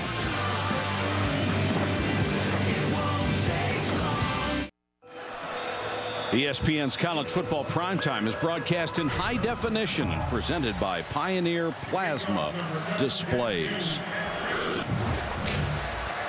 The Clemson Tigers on top of Florida State. It could be worse, except for 2 blocked kicks. And there is Ray McElrathby. We told you a story in the first half. The young man who was taken custody of his 11-year-old younger brother, Famar, who will live with him. And the NCAA has allowed Clemson to set up a trust, which should be in effect in about a week, in order to help pay their living expenses. And Booker takes it up to the 24. And whoever made that decision for the NCAA should have their salary increased by about 500% and be in charge of everything from now on. Yeah, they did the right thing, that's for sure. It's a great story. What happened to Ray on the kick coverage? Ouch! Whoa. Hello. I bet Famar will have a word for him. I mean, you got to keep your head on the swivel running down there, big brother. Smith and Surratt are the running backs behind Weatherford. Weatherford keeping it.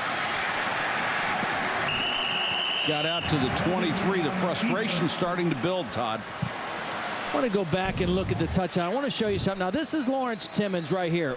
Watch as Will Proctor makes the fake, why this was such a great fake. Because at this point right here, the ball is hidden from Timmons. He doesn't know where the ball is. And because Proctor sold it with his eyes and held that ball into his belly, Timmons took a bad angle. And that's what you tell a quarterback. You have to sell the fake. You have to sell it with your eyes, and you have to hide the ball from that defensive end. That was great. Well, he did. His technique was tremendous. Weatherford under pressure, and down he goes. Back at the 20, Gaines Adams had the first shot at him. And they pick up the second sack as the end from the other side. Philip Merling, number 94, finished him off. And they are doing this. They're not blitzing. This is just the front guys. It's the front guys. And this is a three-man rush. Gaines Adams just leaps right over Anton Smith. Now, again, that's a mismatch. Why do you have a 180-pound tailback trying to block their best defensive end pass rusher? That's not a good scheme to block Gaines Adams. He's had 2 sacks tonight. One he wasn't blocked at all. That one he was blocked by a tailback. It's 3 guys putting immediate pressure against the entire offensive line. Weatherford again has this one batted down in his face. The Seminoles offense not producing anything. Absolutely zero against a defense that's missing 4 starters. But you know what this defense is not missing? Passion. They are playing with more passion than the Florida State football team. And that's the bottom line. Up front, in the secondary, everywhere on this field right now, other than in the kick units, Clemson has played with more passion than Florida State. Gano to kick. Beautiful punt. Boy, it is. Drives forward all the way back to the 18-yard line. Looking for a block at the sideline. Across the 30, 14-yard return after a 58-yard return. You want to talk about fakes? Let's go back to our Good Hands flashback presented by Allstate. Take you back 6 years to Bowden Bowl 2. Florida State's second possession of the game. Chris Winkie. Nice fake. And Snoop Minnis has everybody beat for 98 yards. Still the longest touchdown pass in FSU history. Winkie that night threw for 521 yards, and FSU racked them up 54-7. But he wasn't under the kind of pressure on that one that Proctor was earlier tonight. Clemson has it back again. Davis is the tailback, and Davis will get the carry. Wrapped up immediately. In fact, he'll lose a couple.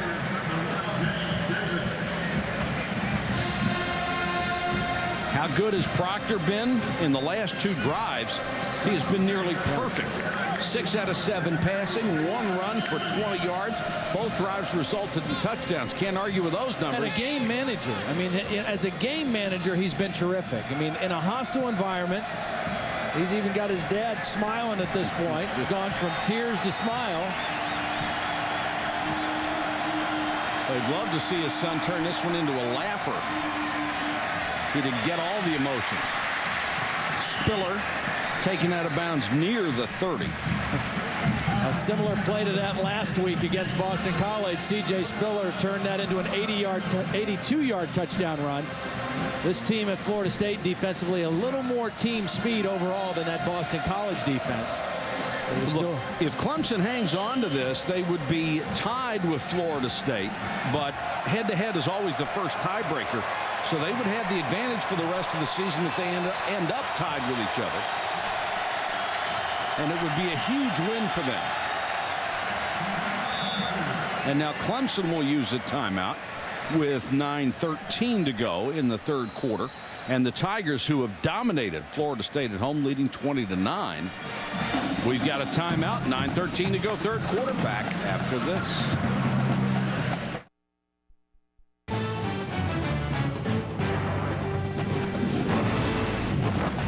ESPN's College Football Primetime, brought to you by Chrysler. Inspiration comes standard. And Olivia, redefining high def. These great shots over Doak Campbell Stadium in Tallahassee, provided by the Outback Steakhouse Airship. The Bloomin' Onion won. Andrea Daling, the pilot. And the Bloomin' Onion camera operator tonight, Bob Michelson. Reggie Merriweather has come on in the Clemson backfield, and the Tiger fans who made the trip are delighted with what Clemson has done so far. They have been sensational.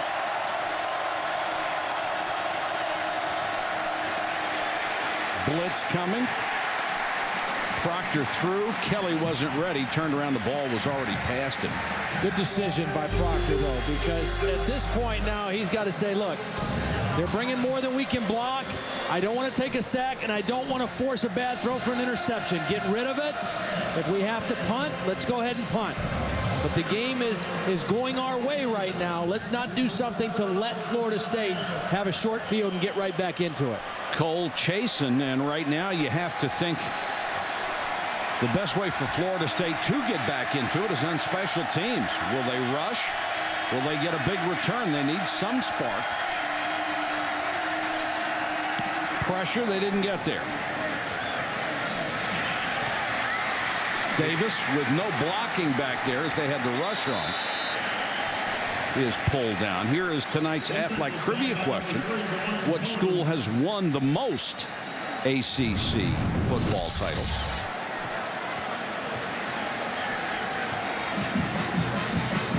We'll let you chew on that for a second. And also, who's the voice of the duck? I'll bet you don't know that one. I do. You know, one thing, I'm a little surprised. Jeff Bowden told us yesterday that Greg Carr was not going to get as many reps because they were a little disappointed with his effort. But I don't think he's been on the field yet tonight, number 89. Led the ACC with touchdowns last year, and they need a spark out of somebody on their offense. Weatherford, good protection this time, and throws behind his intended receiver. And there is Carr on the sideline. That pass was intended for Davis. And Carr, a big target at 6'6", had 4 catches coming into this game. Preseason, many of the magazines said he was first-team All-ACC. Yeah. Well, they were a little down on his effort, and they said, you know, in some of our 3 wide receiver sets, we may not play him early on, but apparently they've decided they don't want to play him very much at all, because I don't think he's been in the game yet tonight. Weatherford, 5 out of 11, only 47 yards. Wide receivers haven't been involved much at all. There's the Cody Fagg taken down to 45-yard line. Let's check in with Holly Rowe. Holly? Well, guys, the coaches did say Greg Carr wasn't playing with the effort they wanted, and so they were going to give other guys an opportunity. But I think he got the message because 2 hours before the game, when the kickers come out, Greg Carr was out here running routes, having somebody throw to him. So I think he was trying to send that message to the coaches that he's willing to do the extra things that it takes. But so far, they haven't rewarded him with getting him in the game much. He did play a little bit in the first half, but no balls have been thrown to him. And Holly, sometimes you just have to do that to shake somebody up and get them on the same page with everybody else. Cody Fagg belted by Coleman, who's had a couple of good hits in this ball game. Knocked out of bounds, but he has the first down. Coleman only moved to the defensive backfield in the 3rd game last year. He had been a running back before, and he is a major hitter out there. Physical guy, had 9 tackles at Boston College last week. Cody Fagg continues to be the leading receiver for this Florida State team. Haven't seen Weatherford hook up with his main guy, Chris Davis, much tonight. Once again, they'll go on the little hitch. This one to Shaw, and he'll pick up a couple. Let's go to Reese Davis. Reese? All right, Mike, the primetime Pulse games on both the ESPN networks and ABC right now. USC and Nebraska just started the second half, and there's Andre Jones breaking up a pass for the Huskers and forcing USC to punt on its opening series of the second half. On ESPN2 right now, a game being played in San Antonio, Texas A&M and Army just about to end the first quarter. They're tied at 7. All right, thanks, Reese. Florida State looking for something good to happen on offense. offense, and it's not going to be in the ground game, as Lorenzo Booker dancing in the backfield. And Antonio Clay, who moves up to the middle linebacker starting spot because of injuries, was in on the tackle. And that's not a play that looks like it had a lot of chance to bounce outside. Only 98 total yards. Boy, oh boy, just very un-Florida State-like, yes, isn't sir. it? It really is. You know, we watched him against Miami, and we said, well, Miami's defense, we expected them to be pretty good. Right. Clemson playing with -4 starters, and they're just handing it to Florida State right now. And Carr is on the field right now, and Louisville handed it to Miami earlier on this day. Dakota Fagg with a catch, knocked out of bounds, 1.5 yards, maybe shy of a first down. So perhaps Miami was not as good as we gave them credit for in that game against Florida State. Perhaps they are. Now, do you go for it here, middle of the third quarter? I think you do go for it. I think you need to send a message to your team that, you know what? Desperate times require desperate measures, and we are in a little bit of a desperation right now. We did not play well last week against Troy. We've got to get something going here tonight. They need 1.5 yards. They have to reach the 41-yard line. Surratt and Booker, the running backs, and they're going to run it with Surratt, and Surratt uses that power to get down close to the 40-yard line in the first down. Now, they've used him before. We saw in the Miami game. Very good in short yardage. He's a straight-ahead north and south runner. I mean, he is going to just bullet in there. He's done it well in the end zone, and that was a crucial short yardage conversion for Joe Surratt. Yeah, I don't think at 254 he's going to go prancing outside too often, but he's gotten the tough yardage when they've called on him. Fresh set of downs for the Seminoles. Weatherford, good protection. Now it breaks down, and he takes off. And Weatherford's got to get on the ground and is taken down at the 34-yard line. And it was Cavell Connor, backup linebacker, who was in on the stop. I think they were looking to try to take a shot down the field on this one. Pretty good coverage downfield, and Weatherford makes a smart decision. Tuck that ball. You've got some momentum. You just converted on 4th down. Don't throw the ball away. Don't force a bad throw. Get what you can get and play 2nd down. Go, G!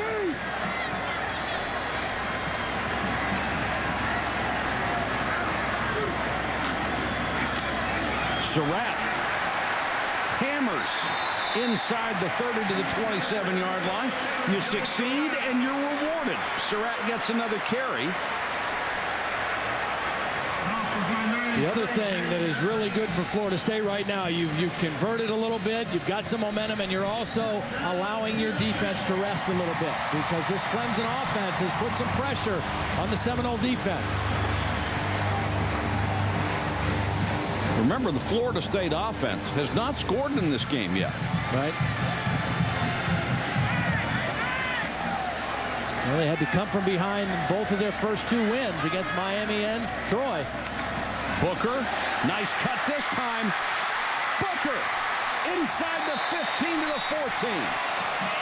Well, the first 2 games this year, somebody has thrown a switch in the second half, and they have awakened. But this was a good decision by Booker. Rather than dancing, he had a nice cutback lane and a nice quick decision. No dancing in the hole. He planted his left foot, made a nice cutback, and then went straight up the field. Well, here's a remarkable statistic for you. For a running back, that is the first carry of more than 10 yards this year for Florida State. This is the second half of the 3rd game.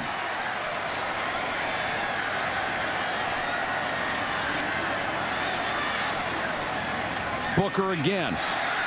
Nice cut there. Then he lost his footing and wiggles down to about the 12. Todd, they had a very complicated checkoff system at the line of scrimmage, and I know your dad was an offensive line coach, and offensive line coaches don't like all those checks. Well, they don't. They like to be able, at least some of the time, to call play in the huddle, to come up, line up, get in a 3-point stance and fire off the ball and just go block somebody. And even if they change the defense on you, hey, let's still try to execute it. And I think they've simplified that. They're still doing some checks, but I've seen a lot more plays where Florida State has called a play and lined up and run the ball. 12th play of this drive. Smith is the new tailback, number 6. Booker's had a big workload on this drive, and Surratt will get the carry. Stays on his feet, dragging tacklers with him. Still moves the pile down to the 8. As an offensive line coach, was your dad disappointed you turned out to be an All-American quarterback? No, he was okay with that. He was all right with that. Here's a checkoff now. Drew Weatherford is checking off, but he's checking from a run to another run. So he's just changing the line of scrimmage. You see those offensive linemen in that three-point stance. They still get the fire off on the ball and block somebody. We've seen more of this out of Florida State's running game tonight than we saw in the first 2 games. Well, the first guy's not going to get Surratt. No. Big third down.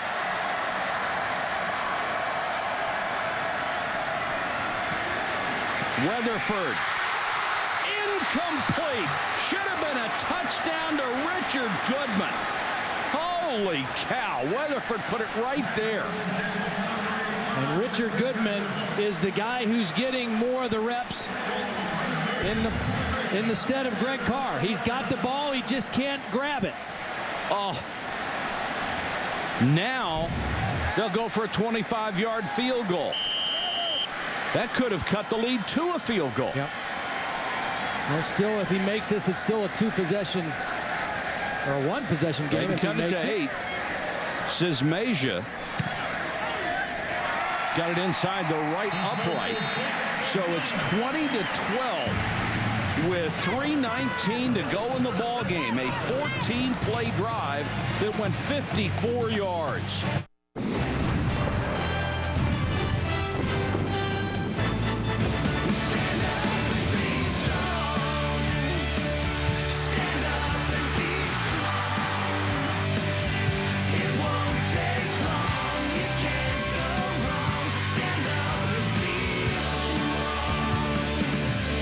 Welcome back to Tallahassee. Bowden Bowl 8 has been a good one. It's 20-12 late third quarter as Florida State's offense has gotten on the board for the first time tonight.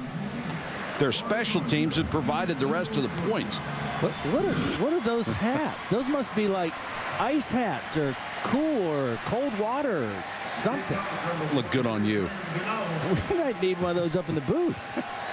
It's hot up here. You can have look, there you go. Oh, we'll get you one next week. You got to promise to wear it, though. And I'll promise not to wear mine. Jacoby Ford for Gano's kickoff is the deep end. And Spiller is on the other side. He's up around the 10.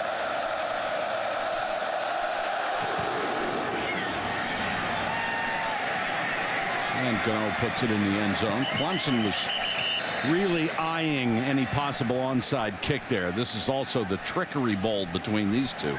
The answer to tonight's Aflac trivia question: what school has won the most ACC football titles? We'll get with the program. It's a Clemson-Florida State game, so which one of them do you think has won the most? Clemson. Florida State with 1 fewer, 12, but they only joined the conference in '92. Maryland has won 9. Well, Will Proctor, the quarterback for Clemson, has played an outstanding ball game to this point. This is maybe the most important drive of the game for him because Florida State's defense is rested. Their offense just put some points on the board. He's got to be very smart with the football right here.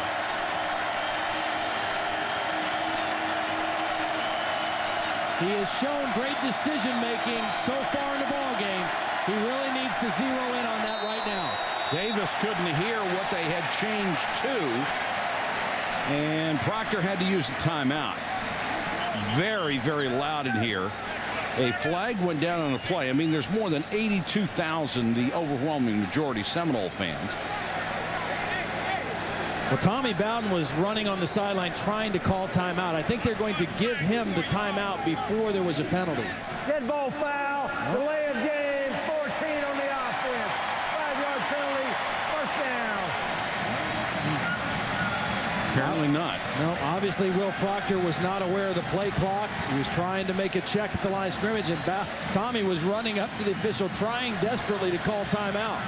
You know, head coach is allowed to call timeout from the sideline. Only the third penalty against Clemson tonight. They have been very error-free outside of the kicking game. The loudest this Florida State crowd has been for a long while as well. Proctor with time, completes it short to Kelly. Let's go to Reese Davis. All right, Mike, no receiver in USC history has caught more touchdown passes than Dwayne Jarrett. USC and Nebraska, John David Booty finding Jarrett there. That, the 31st touchdown catch of his USC career. He's one away from the Pac-10 record. All right, thanks, Reese. And you've got John David Booty out at USC, replacing Matt Leinart. You've got Will Proctor here. Same story. Waited behind Charlie Whitehurst for a chance to play, and boy, has he played well. Can't blame him for last week's loss. He's done a great job tonight. This one is incomplete, intended for Stuckey, and he missed him. And one of the other interesting things about Proctor is last year, because Charlie Whitehurst had so many shoulder problems, as you take a look at some of the other big-time starting quarterbacks at big-time programs this year. John David Booty, we saw him the first week of the season at Arkansas. Very impressive, as has Will Proctor been tonight.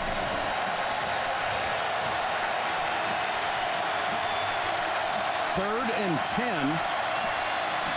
Proctor, that one was behind Grisham. He caught it anyway. This kid's got great hands. Now I think they're waving it off. One official said he caught it. Another one comes in and says incomplete. And now they say it is complete. But it will be short of a first down. Ball was a little behind Grisham, bobbling as he went down, and well, I don't think he ever had possession of that ball. You're right. I don't think he did either. On the replay. No, they marked it. They called it incomplete. That was the right call by the officiating crew.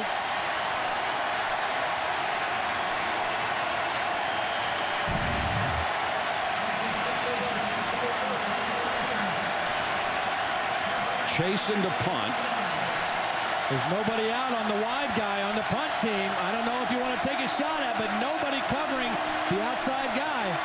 Now they see it. Boy, he was wide open too. High and short. Fair catch made after a 33-yard punt. Let's go to Holly. Well, guys, you were talking about those funky hoods that the Clemson players were wearing, but they've got even more funky equipment down here. This is called the temperature management system. This is oxygen, cold air that is blowing into these tubes. They actually hook it into the back of the player's shoulder pads. There's an air bladder in the shoulder pads that is filled with air, and it's cold air. The purpose of this is to keep their core body temperature down to help prevent dehydration and cramping. So, guys, between the hoods and, I don't know, this looks like something from Star Trek or maybe The Matrix. So I guess resistance is futile, but they're trying to stop the cramps, guys. Thanks, Holly. Get one of those hats for Todd. He's wearing it next week. Weatherford dropped another one. That one was right in the hands of Davis. You know, and that looked to me like a case where a guy, he kind of fought the ball. You know, instead of just, he didn't even have to jump, I don't think. If he just keeps running, he maybe makes the catch easily, but he jumps and just kind of fought the ball. He wants to make a big catch so badly, just not able to haul that one in. But I like the call because Florida State has run the ball well enough in this game, the best they've run it all year, to make play action a factor. Smith close to a first down in Clemson territory at the 43. Chris Clemens, the free safety, had to make the stop. They're getting bigger holes up front. Because they've got the Clemson defense guessing a little bit. I mean, the numbers are not staggering for Florida State's offense by any means, but they've had the most balanced run-pass that they've had all season. Well, when you're averaging 23 yards a game, doesn't take a whole lot to improve, but it's noticeable when you do.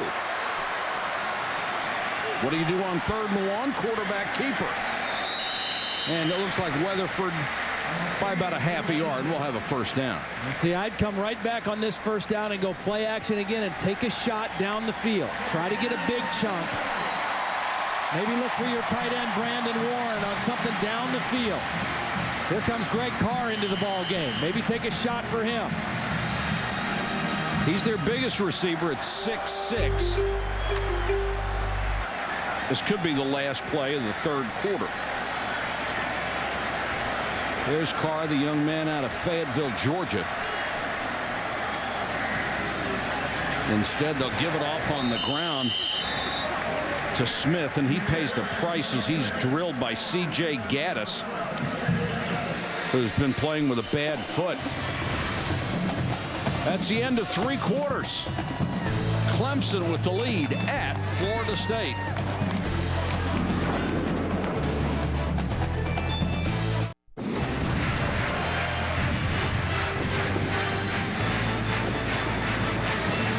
A lot of stadiums have put up statues outside. This is one of the best. A tribute to the Seminole people who never did sign a peace treaty with the United States. They are still unconquered and living all over the state of Florida, many of them still in the Everglades. And the Seminoles adopted the nickname here at Florida State, and very proud to be associated with that Indian tribe. 15 minutes of football still to come your way here, and it's 20-12. Clemson, Florida State with the ball. Smith trying to get outside and can't. When you run to the side where Dwayne Coleman is, you're going to get drilled. Yeah, you better have your chin strap buttoned up because he is a physical guy. At Florida State, you look now, first 2 games, 23 yards per game. They were 118th out of 119 teams tonight. Again, 83 is not a huge number, but it's good enough that it has set some other things up for Florida State.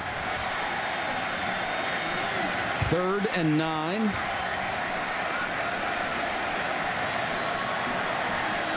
Clemson with 4 on the line of the scrimmage. A couple of more guys creeping up. Weatherford with time and completes it to the 14-yard line. Chris Davis with a catch, 27 yards and a first down.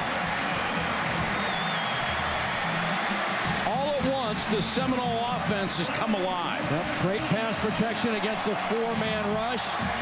Davis is in the slot. Here he is right here. It's just going to run the vertical right down the seam. You got a vertical on the outside. You throw 4 verticals. And a nice job by Weatherford sticking that ball in before the safety could get over the top. Clemson shows blitz here. And running right into it is Antoine Smith. And right now, Tommy Bowden has to be a little concerned about the fatigue of his Clemson defense. In the first half, Florida State only ran 23 offensive plays. Well, they ran 21 in the third quarter, and they are still moving in the same drive here to start the fourth quarter. Talked about the injuries. They don't have as much depth coming into tonight's ball game. Vic Koenig, the defensive coordinator, I think they've had a very nice game plan for Florida State, but fatigue definitely will be a factor here in this fourth quarter. I mean, they lost the heart of this defense. 2 great linebackers and their safety. Here comes the blitz. Weatherford runs away from pressure. And then takes a belt at the 12. Coming up from the secondary was Creston Butler, who just drilled him. Let's go to Reese Davis. All right, Mike, check in right now on the prime time pulse. Nebraska still losing to USC 21-3, and Army's beating Texas A&M on ESPN2. Now, this is part of what has been so far a disastrous day for the Big 12. 0-5 they're staring at against other BCS conference teams. Yikes, 0-5. 3rd and 7, huge play here for Florida State. Weatherford gives off on the direct handoff, and inside the 5 goes Smith. What a call there. Anton Smith on 3rd and long, just a straight tailback dive. Everybody thinking pass for Clemson. Jeff Bowden saying, hey, this defense might be tired. We've got some momentum. Let's drive them off the ball. Excellent job blocking up there. Corey Niblock, Jackie Claude in there. That's just power. And from a guy who's only 5'9", 188. Yep.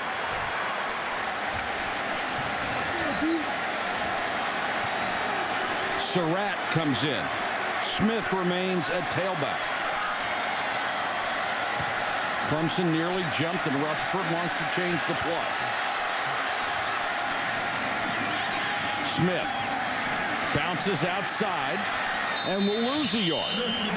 Even though Smith had a nice run on that last play on 3rd down, they really don't have a big power back when they get in this part of the field. I mean, Surratt's a fullback, and he's going to do certain things. Right. Booker's not much bigger than Antone Smith. They do have a freshman, Matt Dunham, who Jeff Bowden said he wants to develop him into a short yardage and goal line back. He's listed as 6'2", 257, but an excellent skilled runner. Just hasn't been able to work him into that role yet. But it's nice to have a little more of a power back to give the ball to when you get down inside the 10-yard line. 2nd and goal. Smith, a little counter to the 1. Almost squirted in there. Good block by Surratt. Yes, sir. We've seen him run it. He's the lead blocker. Does a nice job of collapsing that side down. And Antone Smith, if he keeps his balance, he probably falls into the end zone. Spotted at the 1. 3rd and goal. Clemson trying to change personnel. Tight formation for the Seminoles. 2 tight ends. Surratt. Touchdown.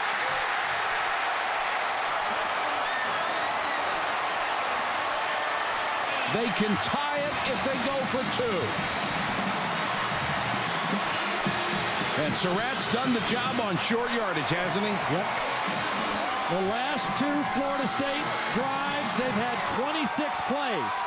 They wore down the Clemson defense, particularly the defensive front, on that particular drive.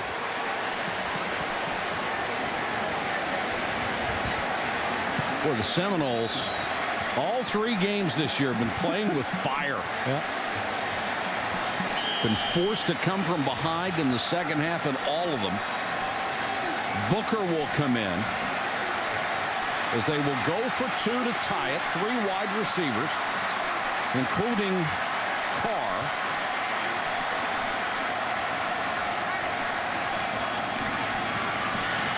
Weatherford. 2 points. Chris Davis wide open. And Weatherford just flipped it into the end zone. We're tied at 20 in Tallahassee, and 82,000 people are going nuts.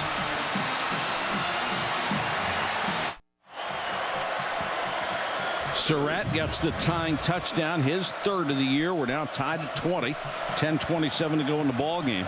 If you're a Clemson Tiger fan, the last 6 losses have been tough ones to put up with.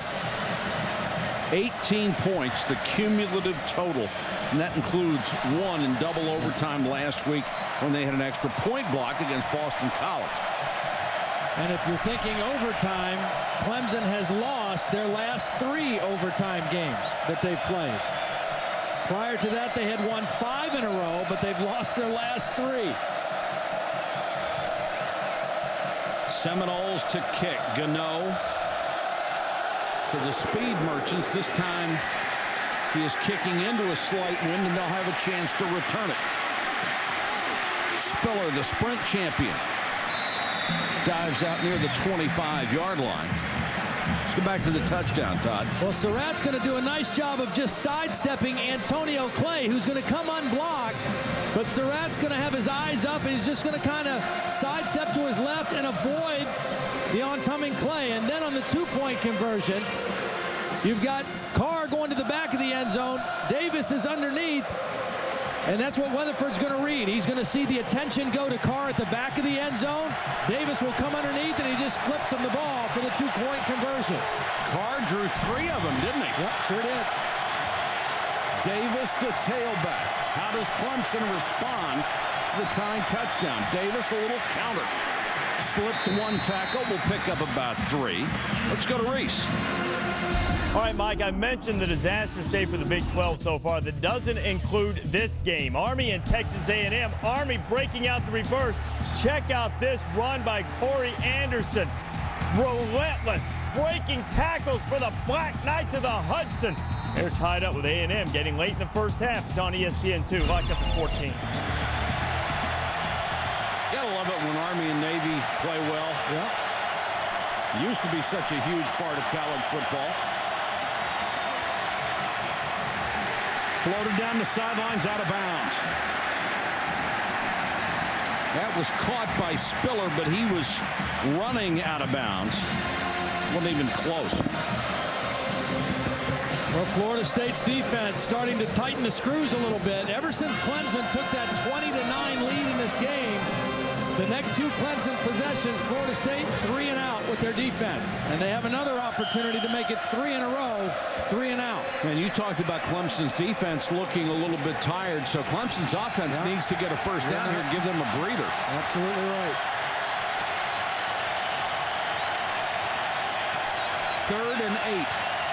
Davis and Spiller in the backfield together. 3-man rush. Proctor with time. Incomplete. It'll bring up a 4th down. Intended for Kelly. McClure and Bryant with excellent coverage. Well, we've seen Proctor hit this route earlier in the game. It's a single receiver isolation, but double coverage. Both guys in position. The ball is thrown low. That could have been caught. Yeah, it was low, but he could have got underneath it. I mean, that's what he's on scholarship for. That wasn't a bad throw at all. Chasen to punt to Davis. Seminoles should get good field position. They're looking like they want to put some pressure on. High snap. Gets it out of there. A nice kick under the circumstances. Davis back to the 26. Belted and driven back after he reached the 30. 4-yard return after a punt of 47. Now let's take a look at the ESPNU All-State Standings Review. And boy, we're going to have to check on stuff after today. Ohio State still on top of the pack. Notre Dame just got munched up by Michigan. Auburn, a tremendous game and a win over LSU.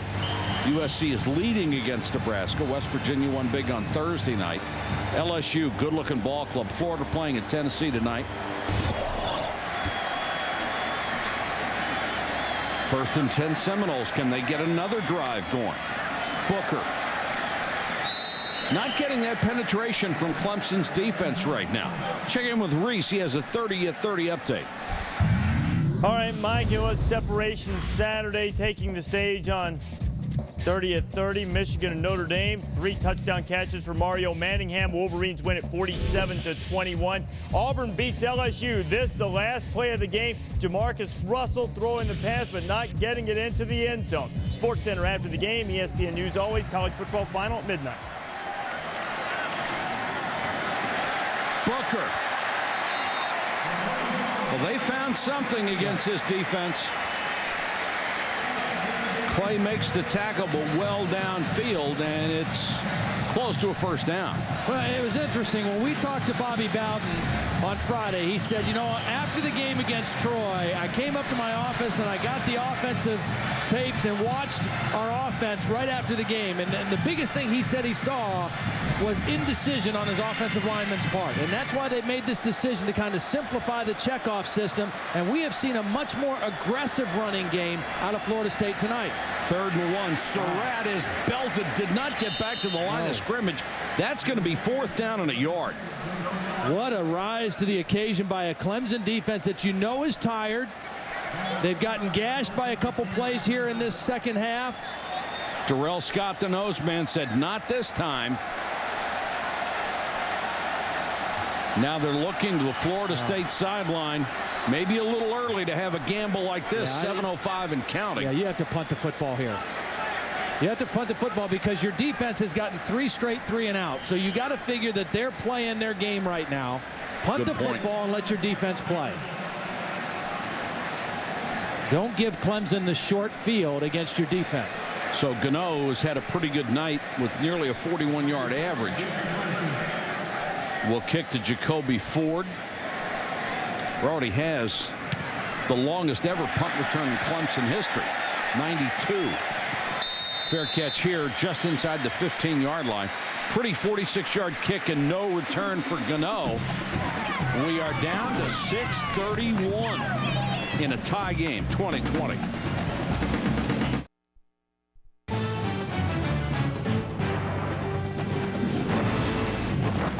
ESPN's College Football Primetime. Brought to you by Hyundai. Award-winning quality backed by America's best warranty.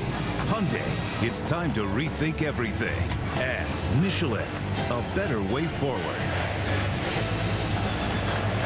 These great aerial shots courtesy of our friends at Outback Steakhouse. Proud sponsor of the Outback Bowl. The Outback Steakhouse airship the Bloomin' Onion 1 with aerial coverage for sporting events across the country. Andrea Daling, the pilot, on a beautiful night to fly in Tallahassee, Florida. Well, if you're Clemson right now, what you need two things. You need your offensive line, this senior-laden group, to step up. And you need Chancey Stuckey, your go-to receiver, number 2, who hasn't caught a pass in the second half, to make some plays for you. Clemson hasn't won here in nearly 20 years. Can they pull it off? Down the middle, Stuckey double-teamed, incomplete. Good defense. Myron Roll was back there along with Roger Williams, and he was right in between them. Well, Florida State well aware of who the go-to guy is in this Clemson offense. 2 guys right there. Roger Williams just read the eyes of Stuckey and reached his hand in at the very end. And Myron Roll coming over the top for help. Well, that's a good-looking freshman safety, Myron Roll. He Out of Galloway, New Jersey, the highest recruited defensive player in the country. Proctor 2 out of 8 this half. They'll need to hit a couple here. Fumble the snap. Fumble. Both teams saying they got it. I think Nathan Bennett came up with it. Number 63. No, it wasn't him. There's somebody in there. Looked like Grisham may have gotten to number 13. And now they say the Seminoles have it. You know what the difference was there? The last guy I see get off the ground was Jacoby Ford, a freshman wide receiver who weighs 180 pounds. And Lawrence Timmons, the defensive outside linebacker, is the guy who's going to come with the ball. Jacoby Ford had it, and Timmons stole it from him on the pile. And that's just a bigger guy ripping the ball out of the hands of a smaller guy. Ball's on the ground. Jacoby Ford has it first, and Timmons is just going to wrestle it out of his arms.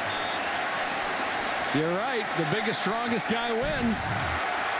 And the Seminoles with another huge break. First and goal from the 8. Well, they're going to review it. Review it whether Jacoby Ford was down and had possession. Interesting.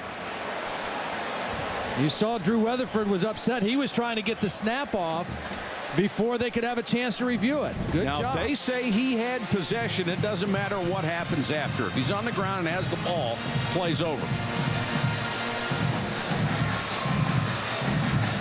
That's going to be a tough call, isn't it?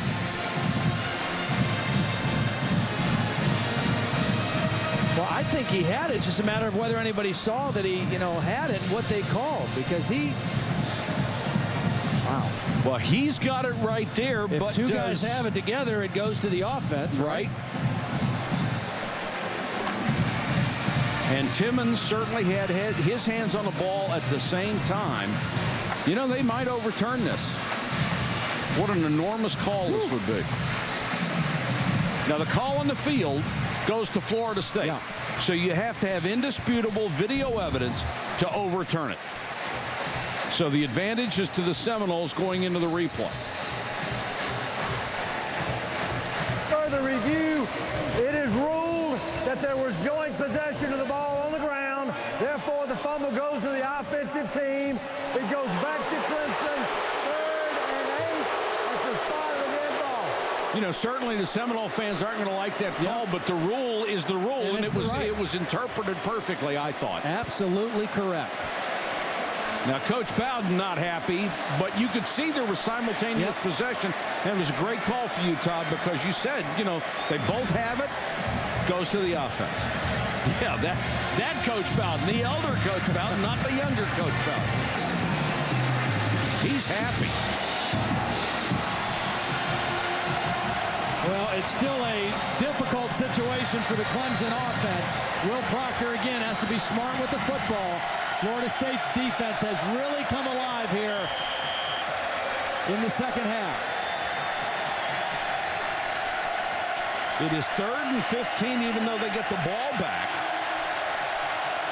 Still 3rd and long. 3-man rush. Proctor just looking for anybody. Throws underneath. That one's incomplete. So they'll have to punt it out of there. The 4th straight 3 and out forced by the Florida State defense. They've come alive in the second half.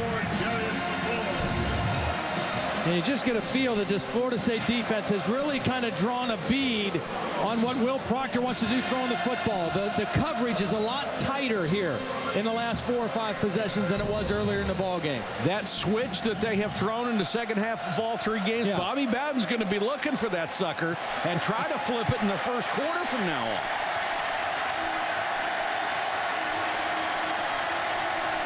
Clemson will have to kick out of the end zone.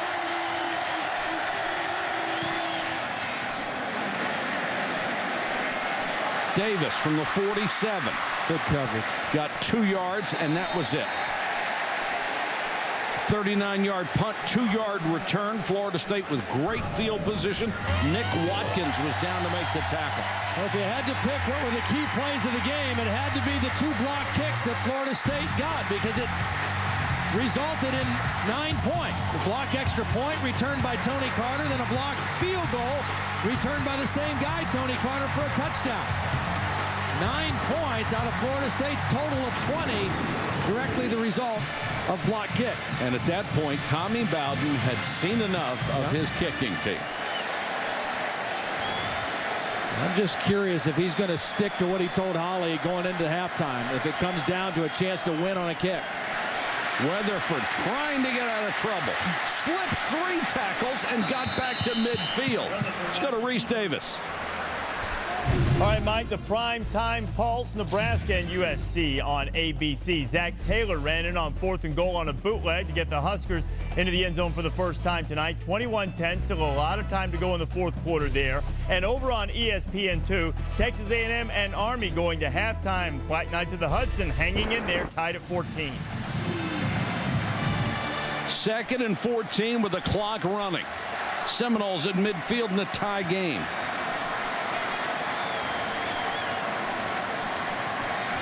Booker on the draw. Fumble. Florida State got it back. Weatherford at the midfield mark. Nick Watkins, number 32, knocked it loose. The Seminoles got a break. It came right back to him. Well, we have talked about this Florida State defense in the last 4 or 5 possessions. This Clemson defense has played well all night. Watkins forces the fumble, and Weatherford alertly falls on it. But 2 big-time plays in a row for the Clemson defense, and now 3rd and long for the Seminole offense. Just coil it up. Under 3.5 minutes left. Carr, that big 6'6" receiver, is in the ball game. Top of your screen. Weatherford, good protection, throws underneath. That won't get it done. They'll be about 8 yards shy of a first down as Goodman makes the catch. But Watkins is right there to bring him down. Well, we've seen Gano drive some deep punts. The question now, can he pooch one? Can he drop one down inside the 10-yard line and allow that Florida State defense, which has been pretty much suffocating here in the 4th quarter, to do its job? Ford is deep. Clemson letting this clock run down. You see the difference between the game clock and the play clock.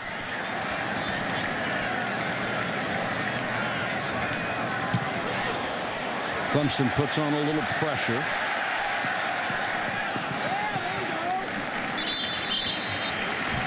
.2:22 to go in the ball game. Will it be the conclusion of Bowden Bowl 8, or are we looking at overtime in Tallahassee? Jad Dean was just warming up on the Clemson sideline, hoping to get another chance to kick. Tommy Bowden says he's done with that. He told us at halftime after a couple of blocks and 3 blocks in the last 2 weeks. Last time they won here, almost 20 years ago. And the last time Clemson got a first down was 2 minutes into the 3rd quarter. Seems like 20 years ago. Proctor gives it off to Davis. We asked him at the half about those blocks, and here's what he had to say. I'm not kicking anymore. I don't know. That's it. Everything's equal. Oh, yeah, that's it. I'm through kicking. I'm through kicking. That's it. I know he said that, but I got to believe if they go to overtime and he doesn't get it in the end zone, he's got to try to kick the field goal with Chad Dean again. Well, Dean hasn't been the problem. It's he hasn't had a chance. You're right. Nice job by Holly Rowe to get that information. Davis blocking in front. Nice. And they get out of the deepest part of their own end out to the 31, a first down. Now they got some room to operate. Their most effective runs have been straight up inside, right under the center, little trap, pulling the guard, and just running straight north and south. Let those defensive linemen come upfield and run right by him. Clock running. Clemson looking to the sideline for signals. And Proctor trying to tell his linemen. Clemson has 2 timeouts as well. Proctor throws, and they're up to the 47-yard line. Good catch by Kelly. Another first down. 1:01 left, a gain of 18 yards. Can Proctor get them in field goal range? And if he does, will they try it? Well, we showed you that graphic the last time Clemson won here in 1989. The quarterback of that team was a 5th-year senior as well. To the 30. Davis. 10. Down to the 2. Holy cow.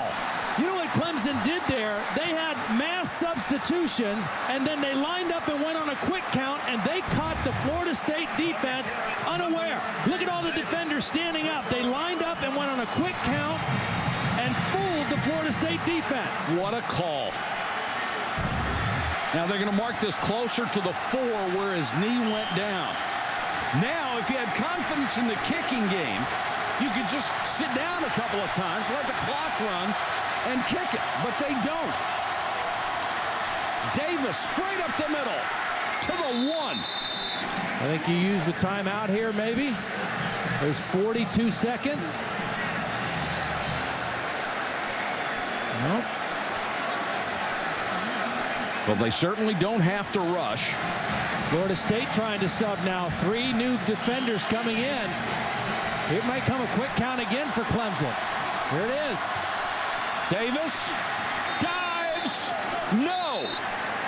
They'll mark it a couple of inches away, and now you have to use a timeout.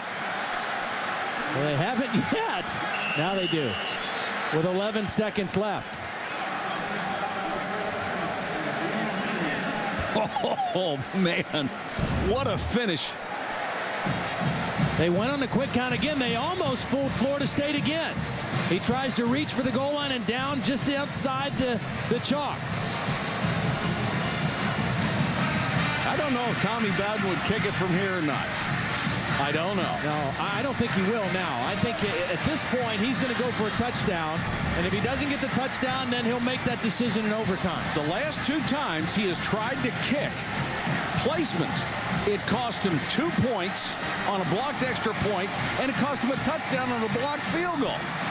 Famar, Ray Ray's younger brother, really having a ball at this one. Well, there's 11 seconds left, and he's got 1 timeout. So even if they run the football here on 3rd down, if they don't score, they can call a timeout and get 1 more play. Tell you what, the size of the bugs that are flying in this booth, I thought the Bloomin' Onion 1 came in here for a second.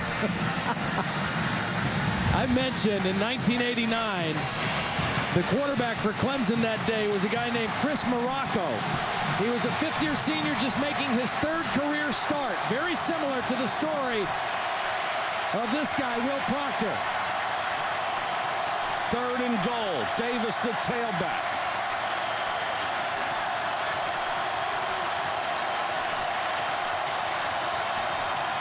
That's offside. And Florida State jumped across. They can't move it any closer, but that was definitely offsides. That's when you get a free shot at somebody. Prior to the snap, offsides by contact, 96 on the defense, half the distance to the goal, Still third down. It's a quarter of an inch on the penalty. I don't know how you keep that track of that statistically.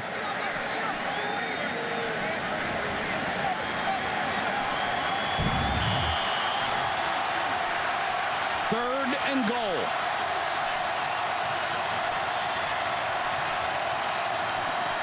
Davis. Touchdown.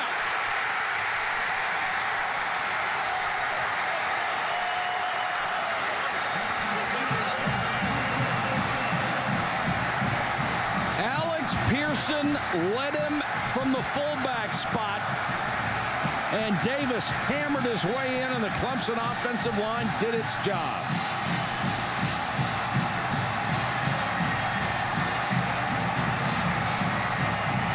"19 carries, 87 yards, 2 touchdowns for Davis." And what a drive, Todd. Oh, unbelievable. And the play that fooled the Florida State defense, the quick count where they ran off on the sideline, got in formation, set it up. And great poise by Will Proctor and the Clemson offense in the last 20 seconds. Now Dean will kick because it can't kill him. The worst it could be is a 2-point play.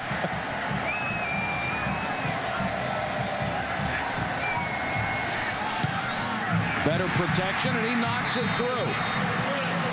8 seconds left in the game. Clemson by 7. Well, let's go back and look at this touchdown. A couple great blocks. First, you're going to see the left guard, Roman Fry, get underneath and make a great block. Then you're going to see the 2 tight ends right here lead it all the way through. You see the guard get a good low block, and then Thomas Hunter, 89, and Alex Pearson, 41, drive them back into the end zone, and Davis takes it in for the touchdown. Boy, Pearson's was a beauty. Unbelievable. What a drive. Every play in that drive was a James Davis run.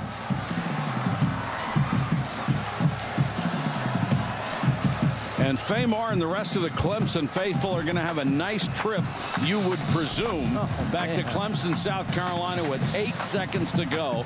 And 82,000 people just got very quiet. And one other fact now, if this holds true, Tommy Bowden and Clemson will have beaten Florida State now 3 of the last 4 times they've played.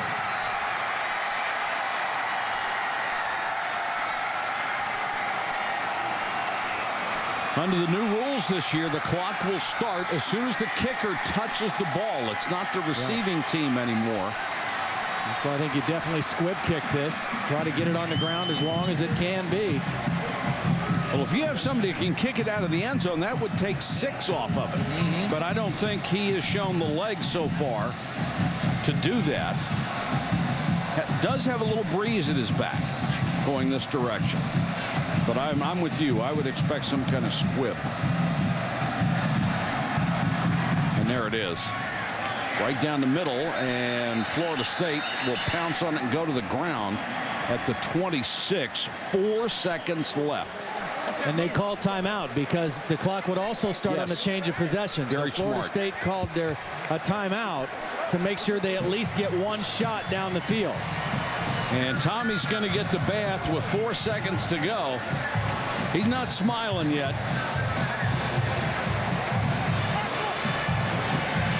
Be a huge win for him, wouldn't it? Oh, my goodness. I mean, you know, especially the heartbreak of last week, losing a game where they clearly, you know, they outgained Boston College. Yes. They converted 50% of their 3rd downs. They did so many good things, but lost in overtime.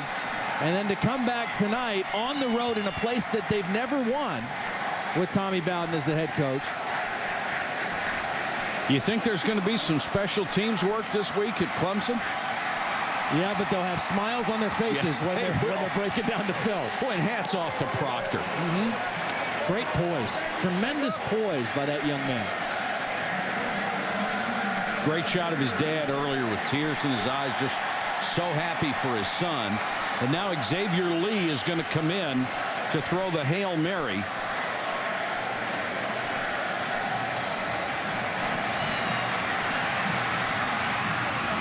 Throws it just as far as he can, and it's batted down. And the Clemson Tigers have done it. They have come to Tallahassee and beaten the Seminoles.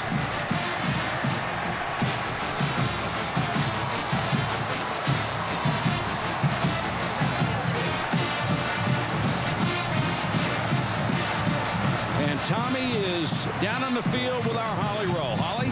Coach, what can you tell me about the quick count that seemed to catch Florida State off guard? Well, we noticed, we have that in the offense. Probably didn't use it enough, but, just try to change the tempo and catch them off guard. What changed about that last drive? Well, caught them off guard. I think the fact we kind of surprised them with the tempo change and broke some runs. We couldn't change field position earlier. We couldn't get off the 20, and defense did a good job holding up. I think the change of tempo helped us. You've never had this experience of winning here at Florida State. What's it like? No, Clemson hadn't had it very often. It's been 17 years, so I've only been there 8. There's been a bunch of people that hadn't had this experience. I was real happy for the team. The coaches worked real hard, and I was real happy for them. How difficult is it now to shake hands with the losing coach and its dad? Well, it'll be hard tomorrow. It's like I say, the losses last 7 days. This will last 24, 48 hours. It's over. All right. Congratulations, Coach. Thanks. Thank you. Mike? All right, thanks very much, Holly. Our thanks to Bo Garrett and Scott Johnson down in the truck. Great job, guys. Wonderful effort tonight. Our final score, Clemson 27, Florida State 20 in a beauty from Tallahassee. This has been a presentation of ESPN, the worldwide leader in sports. SportsCenter is coming up next over on ESPN News. It's the post-game extra. For Todd Blackledge, Holly Rowe, and our entire crew, this is Mike Patrick. Thanks for watching, everybody, and good night from Tallahassee.